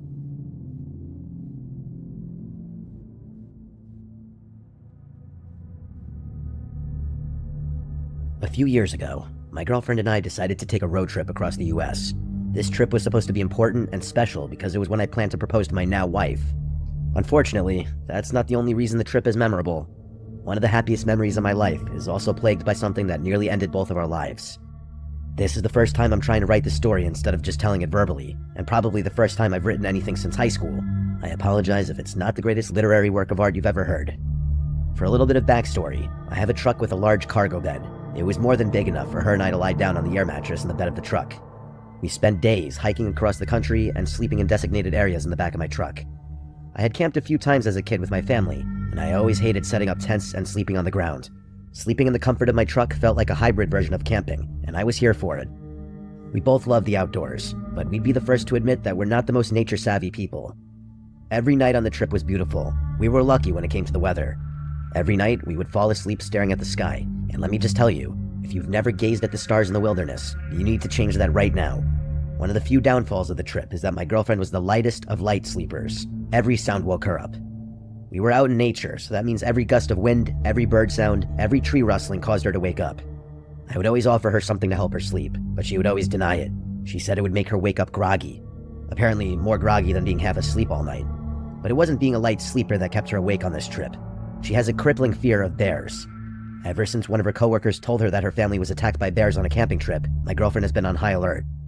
Every noise she heard on the trip, she assumed was a bear. Now with the backstory out of the way, I'll share what was almost the last night on Earth for my girlfriend and I. About 3/4 of the way through the trip, I proposed, and she said yes. It was one of the happiest days of my life. With the stress of proposing out of the way, I slept like a baby that night. That next morning, she was the most tired she'd been on the entire trip. When I asked her if she was scared of the noises, she kind of paused and didn't answer right away, which is weird behavior for her. She then went on to tell me that she woke up in the middle of the night because she swore she could hear someone walking on the outside of the truck. She stayed lying down, so she didn't see anyone, but she was convinced someone was walking just outside the truck bed. Every time she tried to sleep, she could hear the sounds of walking, and she was sure she even heard mumbling or talking at some point. I did believe her. Well, I believe that's what she thought she heard. I wasn't dismissive, but I was pretty sure we weren't being stalked or whatever she thought. Before we left in the morning, she gasped outside the truck. When I ran over, she pointed out what looked like a small footprint in the dirt next to the truck. I was probably being ignorant, but I thought it was a stretch to call it a footprint. I asked if it could have possibly been her footprint, and she instantly protested. I didn't argue with her because I could tell she was still freaked out. I made sure I checked my truck before we left, and confirmed we didn't have a secret passenger. I did find in the back seat of my truck that my planner was on the seat, and it was open to the page where I had a list of places we were going to stop each night. But I didn't think anything about it. I figured she was looking at it beforehand, or it's possible that I could have left it there. I put it back in my bag, got ourselves ready, and we hit the road. It took a little while for her to get out of her morning fog, but after a large coffee, she was feeling like herself again and didn't bring up the previous night again. We spent the next day just being obnoxiously in love as we hiked through the mountains. Night was approaching, so we set up our little camp nook in the truck bed. I could tell she was a little more uneasy tonight than she had been any other night. It wasn't the bears that were freaking her out, it was the possibility of another person outside the truck. I told her we could sleep inside the locked truck, or even find a hotel if she wanted to, but she insisted that we stay in the truck bed since it was our last night in the wilderness. I decided to stay awake on this night and make sure she fell asleep. It took her a while, but she finally passed out around midnight.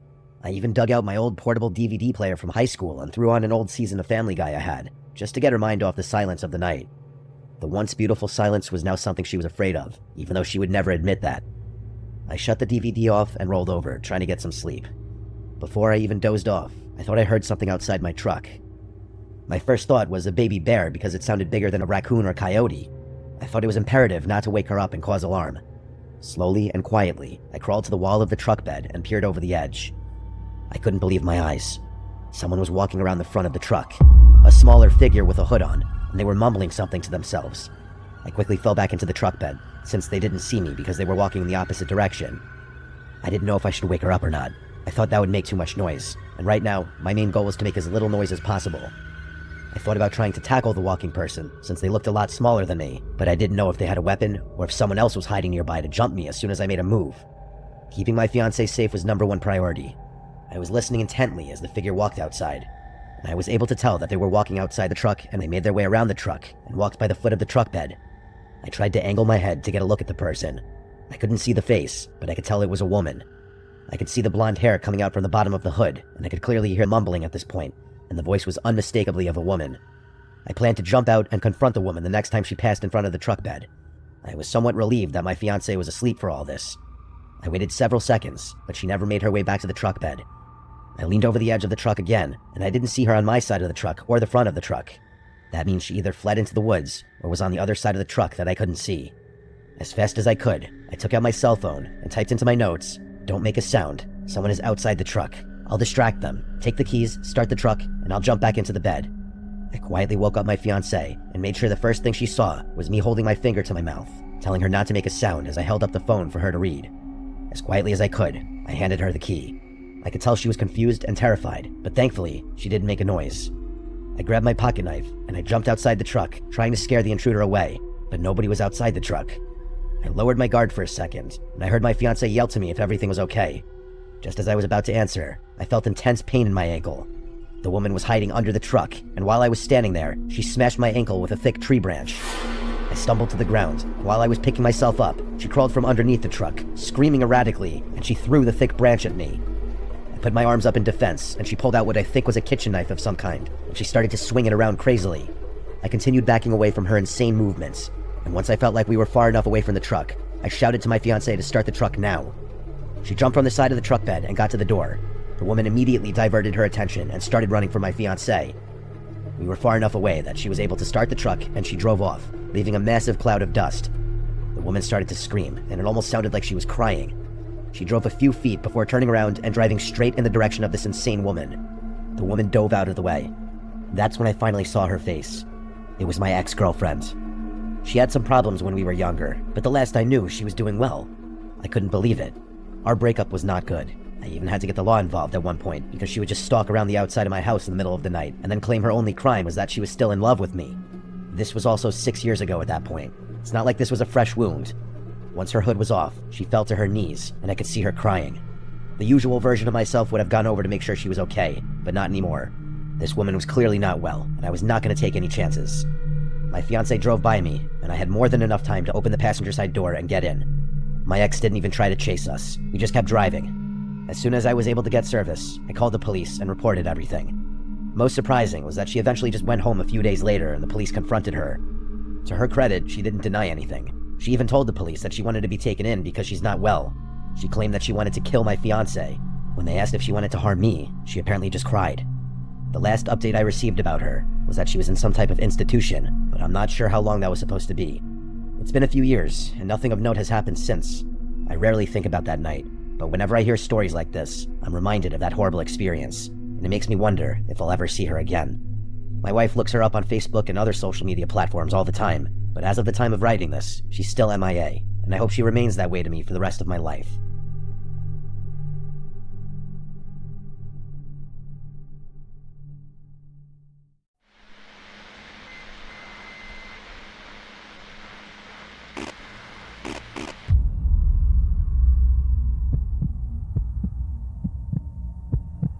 I'll be the first to admit that I'm one of the most skeptical people I know. I don't believe in ghosts or any other paranormal stuff. I'm quick to dismiss stories that seem fake, or at the very least fabricated.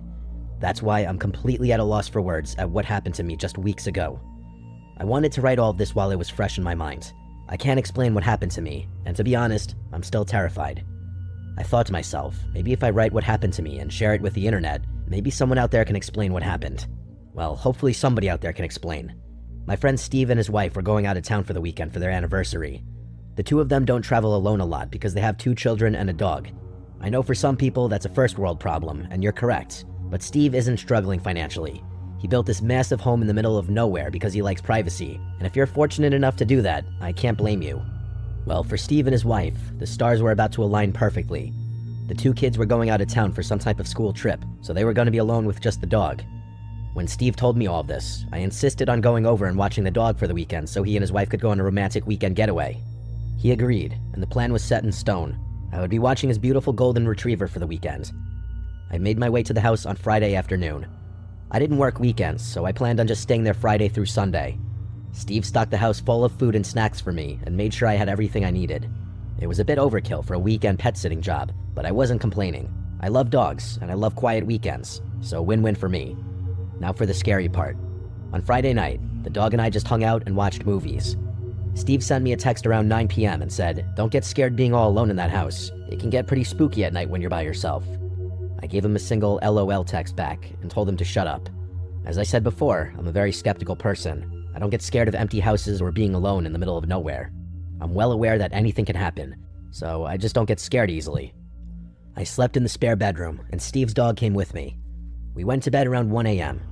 At 3:21 in the morning, I woke up to the sound of the dog barking downstairs. It was that loud and vicious barking. I won't lie, that actually did scare me. But more of the surprise scare, not that scared out of my skin kind of scare. I made my way downstairs, and the entire time, the dog never stopped barking. I finally found the dog in the kitchen barking at the door that led to the basement. All the hair on his back was standing straight up, and the dog looked incredibly spooked by something. I was calling his name and trying to calm him down, but he just wouldn't stop barking. I grabbed the doorknob, and this sent the dog into a spiral.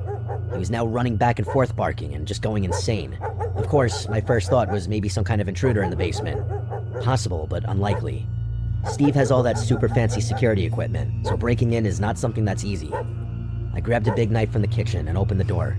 The dog ran to the doorway but didn't go down into the basement. He just stood at the frame and growled, his hair still sticking straight up. I turned the light on and descended the stairs. I started yelling a bunch of stuff, pretending to be a lot tougher than I am, but I heard or saw nothing down there. I tried calling the dog down into the basement, but he wasn't moving. I even went as far as to look all around the basement to give my mind some peace. It's a finished basement, so I looked in closets, in every corner, behind furniture, and even in the bathroom that's down there. No intruder and no evil ghosts. The only thing I did notice was how unreasonably cold it was down there. I know it's a basement, but I've been down there a million times and it's not that cold. Even in the dead of winter, it's never that cold. At the end of the day, a cold basement is no reason to freak out and run away. I spent the rest of the night in the living room. It took a while, but the dog finally calmed down and we both fell asleep again. The next day, the dog was completely fine. We played outside for a while, and I just spent most of the day listening to music and watching movies. I went down in the basement at one point during the day, and the temperature was completely normal. It felt like the rest of the house. I didn't really spend much time giving it thought, and just went about the rest of the day. That night, I decided to stay on the couch, just in case the dog had another basement door incident. I wanted to stay up later, but I ended up falling asleep while watching a movie. Once again, at almost the exact same time, I woke up to the dog throwing a fit and barking like the house was on fire or something. I stormed into the kitchen, and again, I tried getting the dog to stop barking, but he wouldn't listen for the second night in a row. But this night was different. I didn't think it was possible, but the dog was even more erratic that night than he was on the previous night. I knew nothing was down there, so I told him repeatedly that it was okay. It was like I wasn't even there. When I grabbed the doorknob this time, instead of continuing to bark, he started to cry and whimper. It was the strangest thing. I let go of the knob, and when I tried to console the dog, he started barking again. I was annoyed and confused. One last time, I grabbed the knob and went downstairs. Again, the dog started to cry and still wouldn't follow me into the basement. This time was different. It was still cold down there, just like the previous night, but this time it stunk so badly. I don't know how to describe the smell other than just bad, but perhaps the weirdest thing was that some of the pictures he had on the wall of his family were knocked over, and the bar stools down there were also knocked to the ground. Other than that, nothing else was misplaced or destroyed. I picked up the bar stools and also the pictures and just set them on the bar. The smell was so overbearing that I didn't even want to be down there anymore. I went back upstairs, and for the first 30 minutes or so, the dog continued to bark, and I tried to figure out what could be the reason for the smell. When the dog finally calmed down, I gave him a treat and we both fell asleep. When I woke up in the morning, I went into the basement to try to get to the bottom of the smell, but the smell was gone, not even a lingering odor. Also, the dog followed me down, and he was happy as can be. For 2 nights, that dog refused to come into the basement with me, but today, he went down there without a care in the world. I was completely stumped. I had no clue what had happened the previous 2 nights. Steve got home around 1 in the morning, and as you may expect, his dog was jumping for joy. His wife took the dog outside, and I started catching up with Steve for a bit. He asked how everything was, and I told him that, for the most part, everything was great. He gave me a confused look when I said for the most part, so I explained in detail what happened over the weekend. I totally expected him to laugh and assume I was playing a joke on him, but he didn't laugh. He didn't even smile. He just stood there. He finally looked down and told me that, occasionally, when the dog was a puppy, he would have these barking fits and just go crazy barking at that door. Apparently, he hadn't done it in years, so Steve forgot about it. They never knew the reason, but then one night, he just stopped doing it. I could tell Steve was freaked out, a lot more freaked out than I was. We talked about it for a little longer, but ultimately, I kept telling Steve not to worry, and it's probably nothing. It's been 2 weeks, and I have not been able to stop thinking about it. Steve told me that since they've been home, the dog has been completely normal and has had no basement door episodes. I've tried looking into it myself, but I haven't found anything that could logically explain what happened. Just when I think I may have found something that sort of explains what happened, once I add everything up, it doesn't make sense. So what's the deal? Can someone out there explain to me why that dog was acting this way? What was the smell, and where did it come from? I need help, people. I'm losing sleep, and I don't even live in that house. I just want some sort of answer.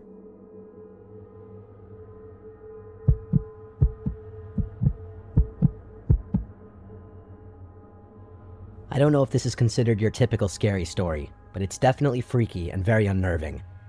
The more time that's gone by, the scarier it becomes for me. I'd love to share it and see what people think. It was a few years ago now. I had just broken up with my boyfriend and moved into this cute little apartment. It was an entire apartment complex. The complex itself was beautiful, quiet, and elegant. I quickly made friends with neighbors and several of the other tenants. It was just a nice and friendly little community. A few months into my lease, I thought I heard the sound of running coming from the hallway one night when I was getting ready for bed. I looked out the peephole of the door, but didn't see anything. There weren't any kids in my building, so I couldn't imagine who would be running at that hour. But strange things happen, so I didn't question. The next few nights, I heard the sound again. I didn't get up and look because it just didn't seem that important to me at the time. It's worth noting that my apartment is on the ground level, and my windows face a beautiful courtyard. The door to the apartment is still inside the building, and you need a key to get into the building. It took a little while to get used to the windows being at ground level at first, because if you wanted to, you could come right up to my bedroom window. I will say that I wasn't worried about anybody in this community doing that. I'm just stating that it was something on my mind when I first moved in. However, that information is about to become relevant, because one night, I woke up to what sounded like giggling outside my bedroom window. It was weird for sure, but I just figured some kids were acting stupid and hanging out too close to my window. I tapped the window glass and made a loud shushing noise. The giggling stopped for just a second, and then a faint tapping sound could be heard on the other side of the glass. It freaked me out, but I wasn't about to let some kids have that satisfaction over me. Once I composed myself, I grabbed the curtain and whipped it open. There was nobody there. I was looking at the quiet night courtyard and nothing more. Even if some kids were out there, I have no idea where they would have gone that fast. I closed the curtain and shrugged it off. I wasn't about to let some kids ruin my sleep. This weird giggling outside my window continued for a few nights. I just learned to ignore it. I have young nieces and nephews, and usually when I ignore their stupid pranks, they stop doing whatever they're doing. That was my plan with these giggling kids. I assumed that if I just stopped acknowledging them, they would stop trying to mess with me, and unless they gave me a reason to report them, I wasn't going to bother the apartment complex manager with this. I think it was 2 days later while I was at work that I received an email from the complex manager. She seemed short in the email. She asked if I could stop at the main office when I got home from work. She had to show me something, and she claimed it was urgent. I told her I could stop by after work. I remember all day long being stressed about it. I was worried my rent money didn't clear or something like that. When I showed up, she told me to lock the door. She started talking quietly, almost in a whisper. This one guy who works in the security office came in and sat next to me. The manager told me that while the security guard was monitoring some footage, he came across this. She showed me security camera footage of the hallway where my apartment is located. Around 2 in the morning, 2 small hooded figures approached my door. They looked about the size of children who were maybe around 10 or 12. They were just standing there in the grainy footage. It looked like they were standing about an inch away from the door. The scariest part of this was that when she fast-forwarded the footage, they didn't move at all.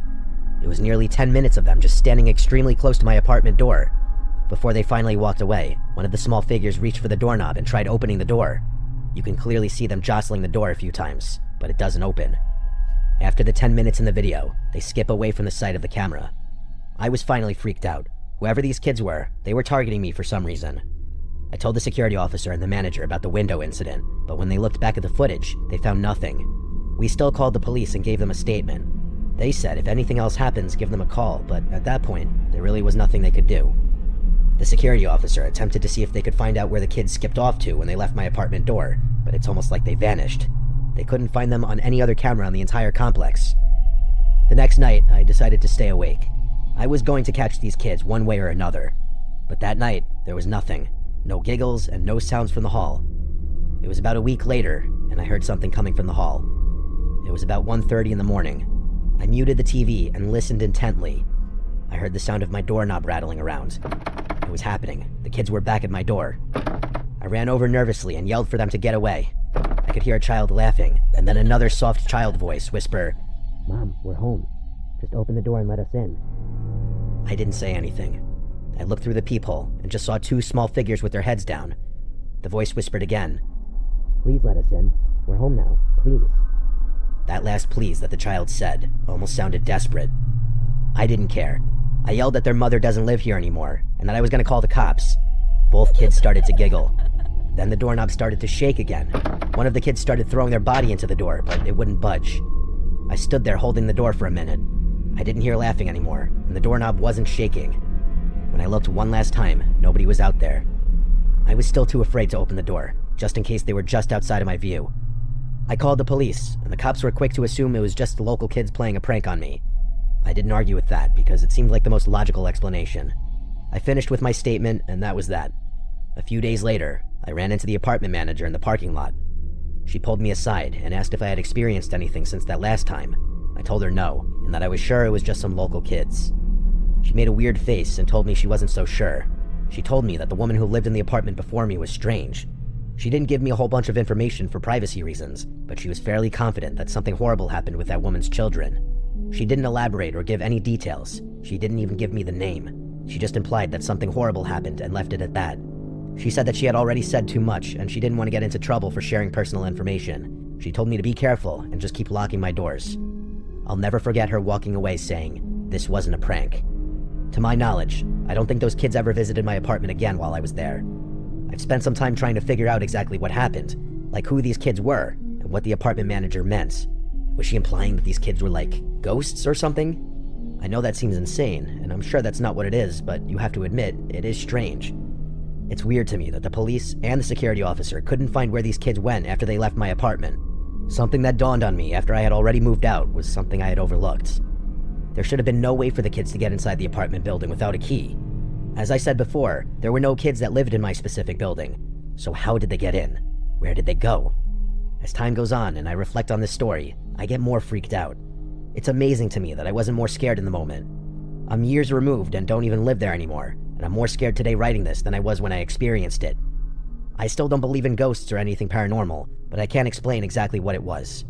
Neighborhood kids are the easy solution, but the more I replay the memories in my head, the more impossible that seems. I know how this story sounds, but I think it's worth sharing. Maybe I really did have an experience with something not from this world.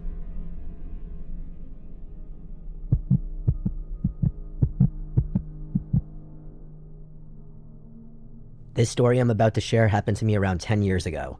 It's without a doubt one of the most terrifying things that's ever happened to me. I recently stopped telling people this story because most of the time people tell me I'm lying or making it up. It was my wife who pushed me to write this down and share it. She said maybe somebody out there has gone through a similar experience, so here it is. Back then, I worked at a dead-end job. Just like most of us, it was a way to make ends meet. The mundane drag of retail work was beginning to drain the life from me.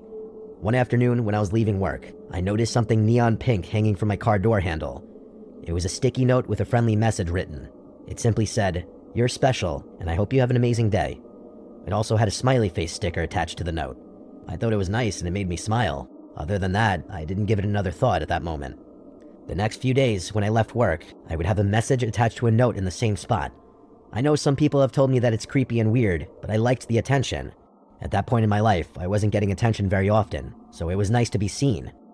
After 3 or 4 friendly messages, I decided I was going to leave a message on my door this time. When I parked for work that morning, I grabbed my own sticky notes and wrote a message.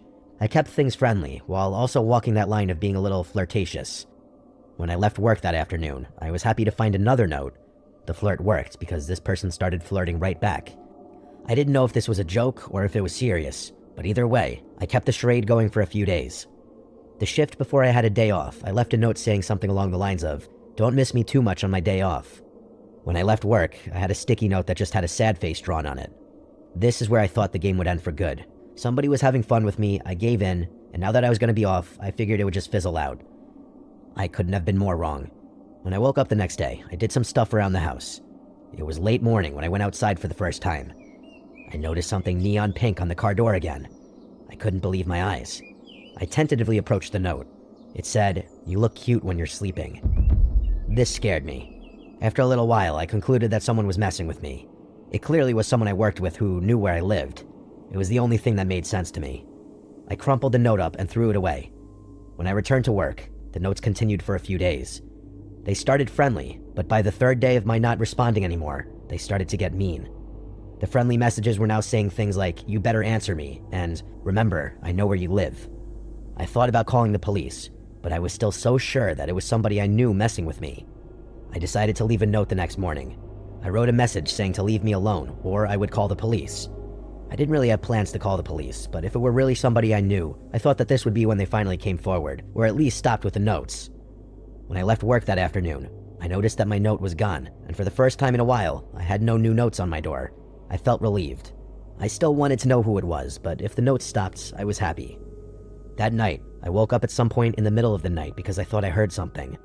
Ever since the note outside, I was on edge. I sat in bed for a minute, just sitting silently, trying to listen. Then I heard something again.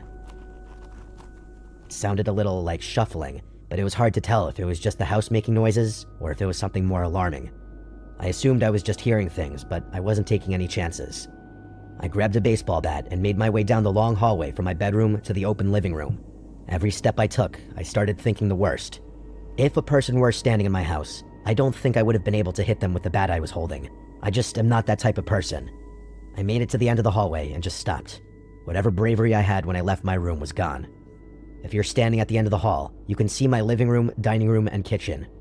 I turned on the dimmable lights and scanned the room from where I was standing. I was too scared to move any further. I kept imagining somebody hiding behind the couch or something. I stood in silence for a minute or so, and I heard nothing. I turned the lights off and briskly walked back to the bedroom. At any point, I expected somebody to charge after me, but thankfully that didn't happen. I locked my bedroom door and turned on the TV. I wanted to drown out the noise of nothingness. I ended up falling asleep eventually. When I woke up that morning, I almost forgot about how scared I was. I walked to the fridge to grab some juice, and that's when I saw it. A bright pink sticky note was stuck to the fridge that said, "You can't keep me away," with another smiley face attached after that statement. After being frozen for about 30 seconds, I ran to check every door and window in my house, and they all were still locked. I know for a fact that nobody had a key to my house. My family lives in another state, and I'm not close enough with anyone here to trust them with a key. Somehow, this person got inside my house and left a message on the fridge. I wasn't playing around anymore. I called the police and gave them the info. They claimed to have done an investigation, but they weren't able to get any useful information. Unfortunately, random notes were not a lot for them to go off of. At least that's what they said. They did try to check the cameras in the parking lot where I work, but where I park, the cameras don't reach. The employee parking spaces are on the side of the store, and there are no cameras there. The police concluded that it had to be someone who knew me. I would have agreed if it were not for the note inside my house. I'm a freak when it comes to locking my door, so I know that nobody had access to getting inside the house. I stayed at a friend's house for a couple nights just because I wasn't ready to sleep at my place yet. We ended up going to the hardware store and bought all new locks for the doors.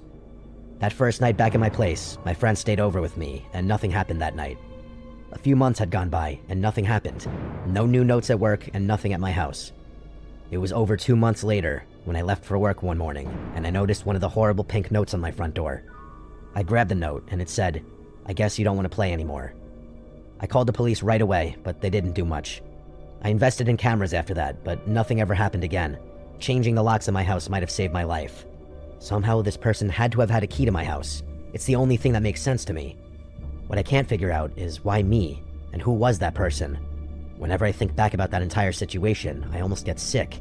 I think back to the night I heard something inside the house. There had to have been a person hiding somewhere, just inches or feet from where I was standing. Why didn't they harm me then? I wonder if messing around with me was all this person wanted. A friend once told me that when I went back to the room and locked the door, it's possible that this person tried to get into the room, but locking the door may have saved my life. It's been 10 years, and nothing has happened since that last note. I've since moved, and I'm married now. Every time I see those stupid pink sticky notes, I always think back to that horrible experience. Whatever the case may be, I'm just happy I'm still here to tell the story.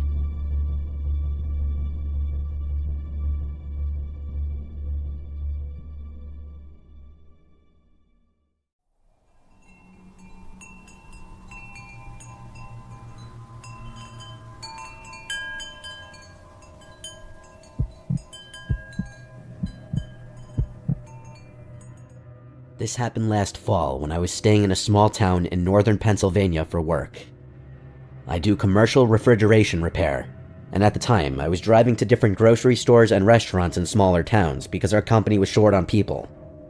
The town I was sent to was the kind of place where everything shut down early, and there were more empty buildings than open ones. I was supposed to be there for 3 nights while I worked on the walk-in freezers at an older family-owned supermarket. My company booked me a motel on the edge of town because it was the only place nearby with vacancy. I got there a little after 7 p.m. on a Thursday. The motel was one of those single-floor places where all the room doors faced the parking lot. It had maybe 12 rooms total, and only 4 or 5 cars in the lot. The office smelled like old coffee and bleach. The woman at the desk was probably in her 60s. She was friendly, but there was something distracted about her. She kept glancing past me toward the parking lot while I was checking in. When she handed me the key, she told me if anyone knocked on my door at night, not to answer it unless it was her or the owner, and she said if I heard anything weird outside, to call the office and not get involved. She said it in a casual voice, like it was normal advice, but it caught me off guard. I asked if that was because the area was bad, and she just said there were some drifters around sometimes, and they like to ask guests for money. I remember thinking it was a strange thing to say to someone who had just arrived, but I was tired and didn't really care. My room was near the far end, second to last. Inside, it was clean enough, but it was kind of old. I noticed cigarette burns in the dresser, and the carpet had dark spots. I brought my bag in, grabbed food at the gas station down the road, and came back around 8. While I was walking to my room, I noticed a man sitting in an older dark green pickup truck 2 spaces away from mine. The truck was running, but the headlights were off. I couldn't see his face clearly because of how dark it was, but I remember he didn't look at me like a normal person would when someone walks by. He just sat perfectly still with both hands on the wheel. I assumed he was waiting for someone. I went inside and spent the next hour eating and watching random stuff on my phone. Around 10:30, I took a shower and got into bed. Maybe 20 minutes later, I heard footsteps outside my room. That didn't bother me at first because other people were staying there. Then the footsteps stopped right outside my door. I waited for someone to unlock it or knock on the room next to mine, but nothing happened. After maybe 15 seconds, the steps moved on. A minute later, I heard them again, slowly coming back the other direction and stopping outside my door a second time. Still no knock, just silence. And then the footsteps walked away again. I got up and looked through the peephole, but I couldn't see anyone. It was probably just someone drunk or confused about which room was theirs. A little after 11, I was half asleep when someone knocked on the door. I stayed still and waited. Then the person knocked again, the same exact way. I got up quietly and looked through the peephole again. There was nobody there. That made my stomach drop a little. The parking lot lights were dim, but the walkway in front of the rooms was empty. I stood there for a while, then locked the deadbolt again, even though it was already locked. I was about to get back into bed when I noticed the curtain near the window had shifted slightly. It wasn't open enough to see out, just enough to make me realize someone might be able to see in from outside depending on where they stood. I moved it shut and turned off the lamp. I stayed awake another half hour listening. Right around midnight, I heard something that sounded like metal lightly scraping against metal near the door. I got up and stepped as quietly as I could to the door. For the third time, I looked through the peephole. This time, I saw movement. Somebody was crouched low, almost underneath the peephole view. I could only see the top of a dark baseball cap and one shoulder. I don't know how long I stood there, but it couldn't have been more than 5 seconds before the person stood up and moved away. I heard footsteps going fast toward the end of the building. I called the office right away. The woman who answered sounded annoyed at first until I told her someone had been right outside my door. Then she got quiet and asked if I had opened it, to which I said no. She told me to stay inside and said the owner was going to check outside. About 2 minutes later, I saw headlights sweep across the curtain. Someone drove slowly through the lot and then left. The office called back and said nobody was there now, and it was probably just someone messing around. I asked if I should call the police, and she said it wouldn't do any good unless the person came back. I barely slept after that. Every little sound woke me up. At some point around 3 in the morning, I did pass out, but I woke up around 5:15 to the sound of my truck door opening alarm. I jumped out of bed and looked through the window without moving the curtain much. There was a man standing at the driver's side of my truck with the door half open. He was tall and wearing a dark jacket and hat. I couldn't see his face because he was turned away from me. Then he looked straight toward my room, like he knew I was watching. He shut the truck door and walked off fast toward the road behind the motel. I called 911 this time. The police came about 15 minutes later. They took a report and checked my truck, but they found nothing missing because I never leave anything in it. One officer asked if I was sure I locked it, which made me feel like they already didn't believe me. I knew I locked it. The older officer did seem more interested when I told him about the knocking and the crouching outside my door. He asked the motel owner if they had cameras. They did, but only one in the office and one pointing at the front entrance, nothing covering my side of the lot. Before the cops left, the older one told me if it happened again, not to open my door for any reason and to leave as soon as I could in the morning.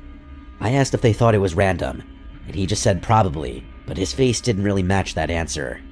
I had to work that day, and I was already there, so I stayed. I figured I was overreacting anyway. During the day, everything felt normal. I was at the supermarket from 7 a.m. to almost 6 p.m. And by the time I got back to the motel, it was dark again. I parked directly under the brightest light and carried all my tools inside at once so I wouldn't have to go back out. The woman at the desk saw me and asked if I was okay. I told her I hadn't slept. She hesitated for a second and then said if I wanted, she could move me to room 2 near the office. I asked why she hadn't offered that the night before. She said she didn't think it was necessary. Then she added something I've thought about a couple times since. She said it usually doesn't happen 2 nights in a row. I asked what that meant, and she immediately acted like she'd misspoken. She just said the drifters normally move on. That made me more uneasy than I already was. I seriously thought about packing up and driving an hour to another hotel, but I was exhausted, filthy from work, and told myself I could just stay one more night and leave in the morning. Around 8 p.m., I got food and brought it back to my room. While I was eating, I heard a truck drive slowly through the lot. I looked through the curtain and saw the same dark green pickup from the night before. It drove past my room, turned around near the road, and parked at the very end of the lot with the lights off. I couldn't see who was inside. I called the office and told them. The owner answered this time, not the woman. He sounded irritated and told me if the truck wasn't blocking me in or damaging anything, there wasn't much he could do. I asked if he knew who it was, and he just said people come and go. I sat there for maybe an hour, checking the window every few minutes. The truck never moved. Eventually, I turned off the TV and lights and tried to sleep with my clothes still on. Sometime after 11, I heard someone walking outside again. Slow, super slow steps.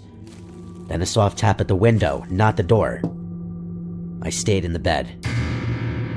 Then another tap came, this time closer to the center of the glass. Then a fingernail or something dragged slowly down the window. I could hear it clearly. I had never felt fear like that because I knew the person was standing inches away from where I was lying, and they knew I was in there pretending to be asleep. I grabbed my phone and started dialing 911, but before I hit call, I heard the bathroom window rattle. It was a tiny frosted window above the toilet. Then I heard something even worse. The sound of the room next to mine opening, like an actual key or tool working the lock, and then the door opening. The room next to me had been empty when I checked in. I knew that because I had looked through the crack in the curtains the night before and never saw a car or lights there. I got out of bed and crouched near the wall that connected our rooms. I heard movement next door. Not the heavy footsteps of somebody checking into a room. More like somebody trying not to make a sound. I called 911 and whispered everything as quietly as I could. The dispatcher kept telling me to stay on the line. While I was talking, I heard one hard hit on the shared wall behind the headboard, like someone testing how solid it was. Then another lower down, and then just nothing. I was trying so hard to listen that I could hear my own breathing and heartbeat. Then I heard the bathroom window in my room start to move. It wasn't rattling this time, it was opening, but just a little. I ran to the bathroom and shoved it closed with both hands. Something on the other side pushed back once. Not that hard, but enough for me to feel it. I locked it, even though the latch looked flimsy as hell, and then I backed away. The dispatcher told me officers were 2 minutes out. I could hear movement outside my front door now too, like there was more than one person. Then came the soft knocks on the door, like the night before. I didn't answer. At that point, I grabbed the motel chair and jammed it under the doorknob, even though I knew that probably wouldn't do much. The police arrived maybe a minute later, but it felt like 10. As soon as headlights hit the curtains, I heard running. It was at least 2 sets of footsteps. The officers found that the screen on my bedroom window had been removed and was lying in the bushes.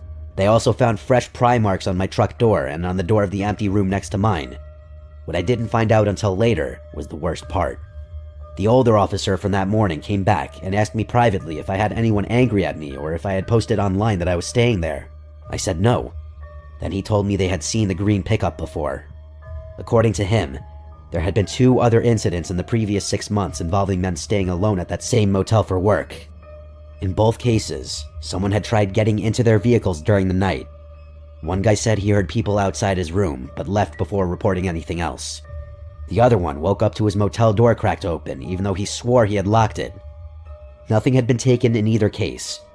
The officer said they believed the group was following out-of-town men from bars or work sites, then waiting until they were isolated and trying to get inside their rooms. He never said exactly what he thought the end goal was, but he didn't need to. I packed my stuff while 2 officers stood outside. When I checked under the bed before leaving, which I normally never do anywhere, there was a folded piece of paper shoved almost against the wall. I only noticed it because I dropped my phone charger. It was part of a local newspaper torn into a square, and on the back, somebody had written my room number and my truck plate in pen. That meant whoever it was hadn't just picked me at random that night. They had been watching long enough to write things down. I left the motel before 1 in the morning and drove almost 2 hours home, even though I had 1 more day of work scheduled. My company sent someone else the next week, and I found out later he stayed in a different town. Besides my recounting of this story just now, I really tried to just put this experience behind me.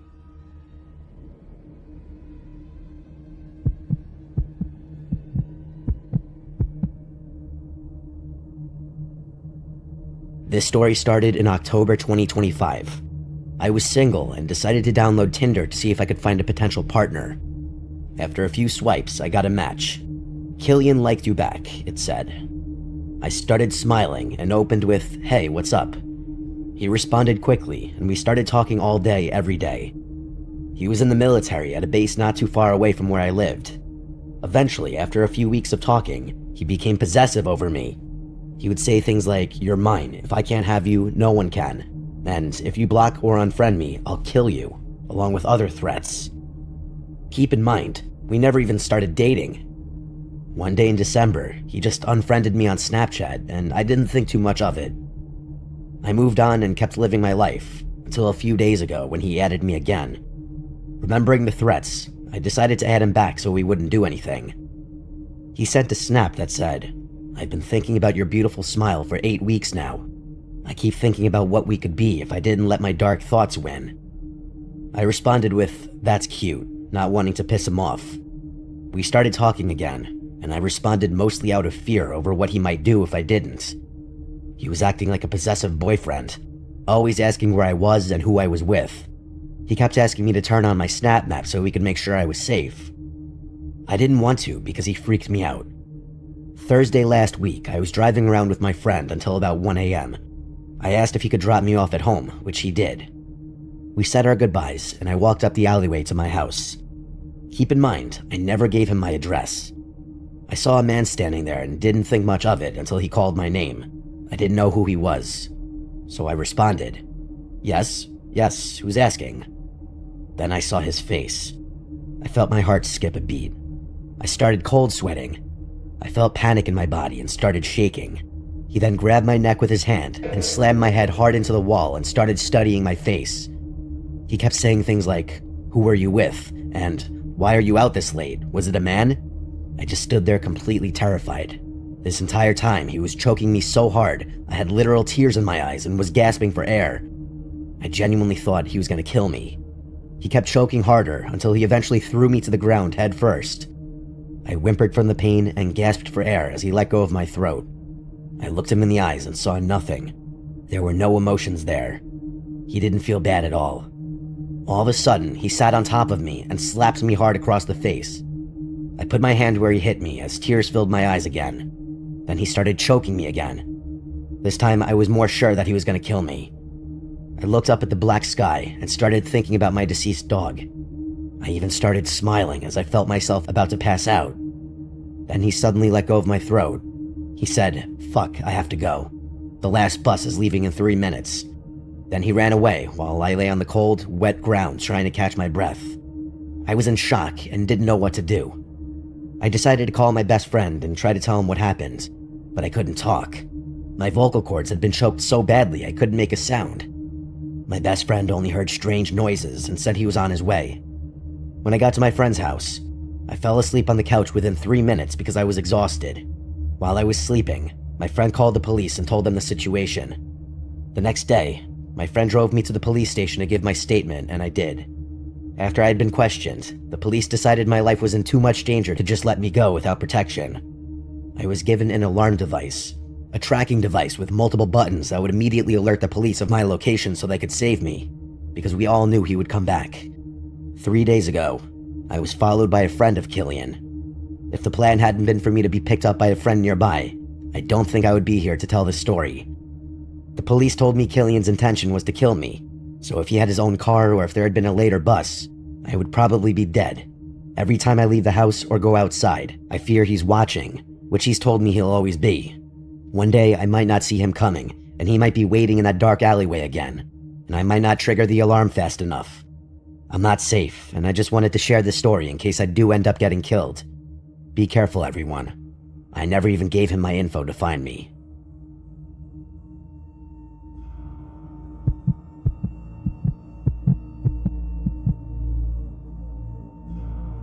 My name is Mike, and this happened last October when I decided to take a solo camping trip in the Smoky Mountains.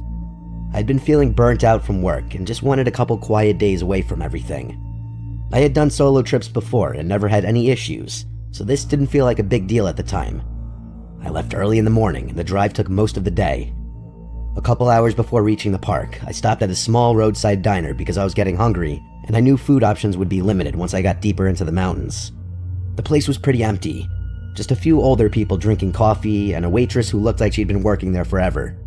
I sat at the counter and ordered a burger and fries. While I was eating, I noticed a man sitting a few stools down from me. He wasn't doing anything strange exactly, but he kept glancing in my direction without really turning his head. I remember thinking he probably just noticed I wasn't local. At one point, he asked where I was headed, and I told him I was going camping up in the mountains. He just nodded and said to be careful out there. I asked what he meant, and he just shrugged and said it gets real quiet out there at night. I didn't think too much into that and just paid the bill and left. By late afternoon, I reached the area where I planned to park. It was just a dirt pull-off near a trailhead with no other cars around. That should have maybe been my first sign to pick somewhere else, but I liked the idea of being alone. I grabbed my backpack and gear and started hiking in.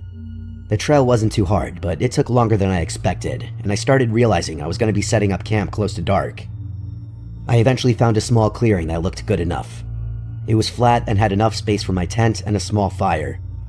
I rushed to get everything set up before it got too dark.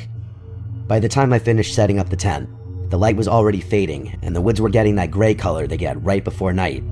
I gathered some sticks and got a small fire going. Sitting by that fire actually felt nice at first.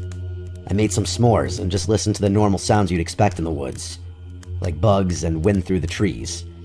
After maybe half an hour, I heard something that didn't match the other sounds. It was the sound of footsteps on leaves. Surely human footsteps.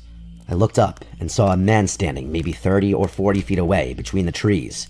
He was standing there just facing me. I couldn't see his face clearly because of the low light, but I could tell he was watching me. I called out, asking if he was all right. He stepped a little closer into the edge of the firelight and said hello. Just that one word, nothing else.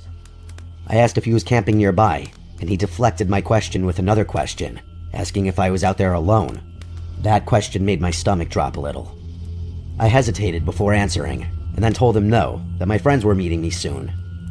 That was a complete lie. I hadn't brought anything to defend myself, and I figured sounding like I wasn't alone was the smartest move I had. He just nodded slowly, like he accepted that answer. Then he turned around and started walking back into the woods without another word. I watched him the whole time. As he got farther away, he started blending into the darkness between the trees. Right before he disappeared completely, he stopped and turned back toward my fire. He just stood there again, facing me. I got the feeling he didn't think I could still see him, but I could barely make out his outline. He stood there for what felt like several minutes. I didn't want him to know I was watching, so I pretended to look down at my phone. My whole body felt tense, and I didn't feel safe going into my tent while he was still out there. Eventually, I looked back up, and he was gone. I stayed sitting by the fire another 20 to 30 minutes trying to listen for any more movement. I didn't hear anything else, but I didn't feel relaxed anymore. I finally put the fire out and got into my tent. I tried to tell myself I was overreacting and that he was probably just another camper who was curious. I laid there trying to fall asleep, but I don't think I ever fully relaxed. About an hour later, I heard footsteps again. This time they were much closer. I could hear them slowly moving around my campsite, leaves crunching in a circle around my tent. Then they stopped right outside. Everything went completely silent. I held my breath without even realizing I was doing it. I didn't know if someone was standing right outside the thin fabric of my tent or if I was just imagining it. But then I heard the sound of a man exhaling right outside. It wasn't loud, just a slow breath like someone standing still. And I don't mean that he was trying to make me hear it. I think I was just so hyper-focused that I heard something I usually wouldn't hear. Every instinct I had told me not to move or make a sound. I was afraid that if he knew I was awake, he might do something. So I just stayed completely still, pretending to be asleep. After God knows how long, I heard the footsteps slowly move away again. I waited a long time before even letting myself breathe normally. About 10 minutes later, the footsteps came back. It was the same circling around the tent. Then he stopped again, and then the same silence. This went on for hours. Sometimes the steps would fade off into the distance and I would think he finally left. Then they would come back again. Either he was walking away and returning, or he was standing somewhere in the trees just watching and coming closer whenever he felt like it. I never heard any talking, but something about the way the steps sounded made me feel like it wasn't just one person anymore. I can't explain why. Maybe it was just fear messing with my head. At one point, I noticed the inside of my tent starting to get lighter. I realized the sun was starting to come up, and that I'd been awake the entire night. As soon as there was enough light, I decided I was leaving. I didn't even bother eating. I just started stuffing things into my bag as fast as I could. My hands were shaking the whole time. When I finally unzipped my tent and stepped out, I immediately heard multiple sets of footsteps running off into the woods. Not just one, several. I couldn't see anyone, but I could clearly hear the sound of more than one person moving away through the leaves fast. That was the moment I knew I hadn't imagined anything. I didn't even finish packing properly. I just grabbed what I could carry and started jogging back toward the trail. I kept expecting to hear someone following me, but I didn't.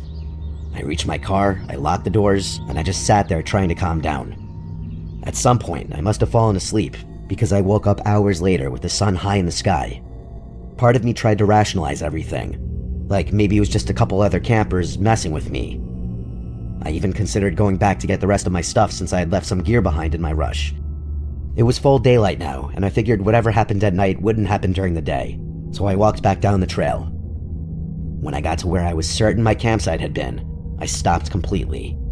My tent was gone. My sleeping bag was gone. The small cooking supplies I left were gone. Every last thing was gone. The only thing left was the black circle of ashes from my fire. I walked around the area thinking maybe I had the wrong spot, but I knew I didn't.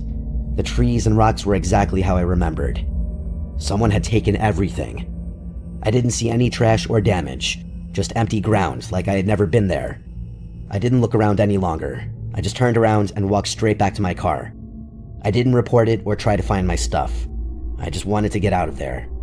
Losing the gear didn't matter to me anymore. The only thing that mattered was leaving without getting hurt. I drove straight home that day, and I haven't gone camping alone since.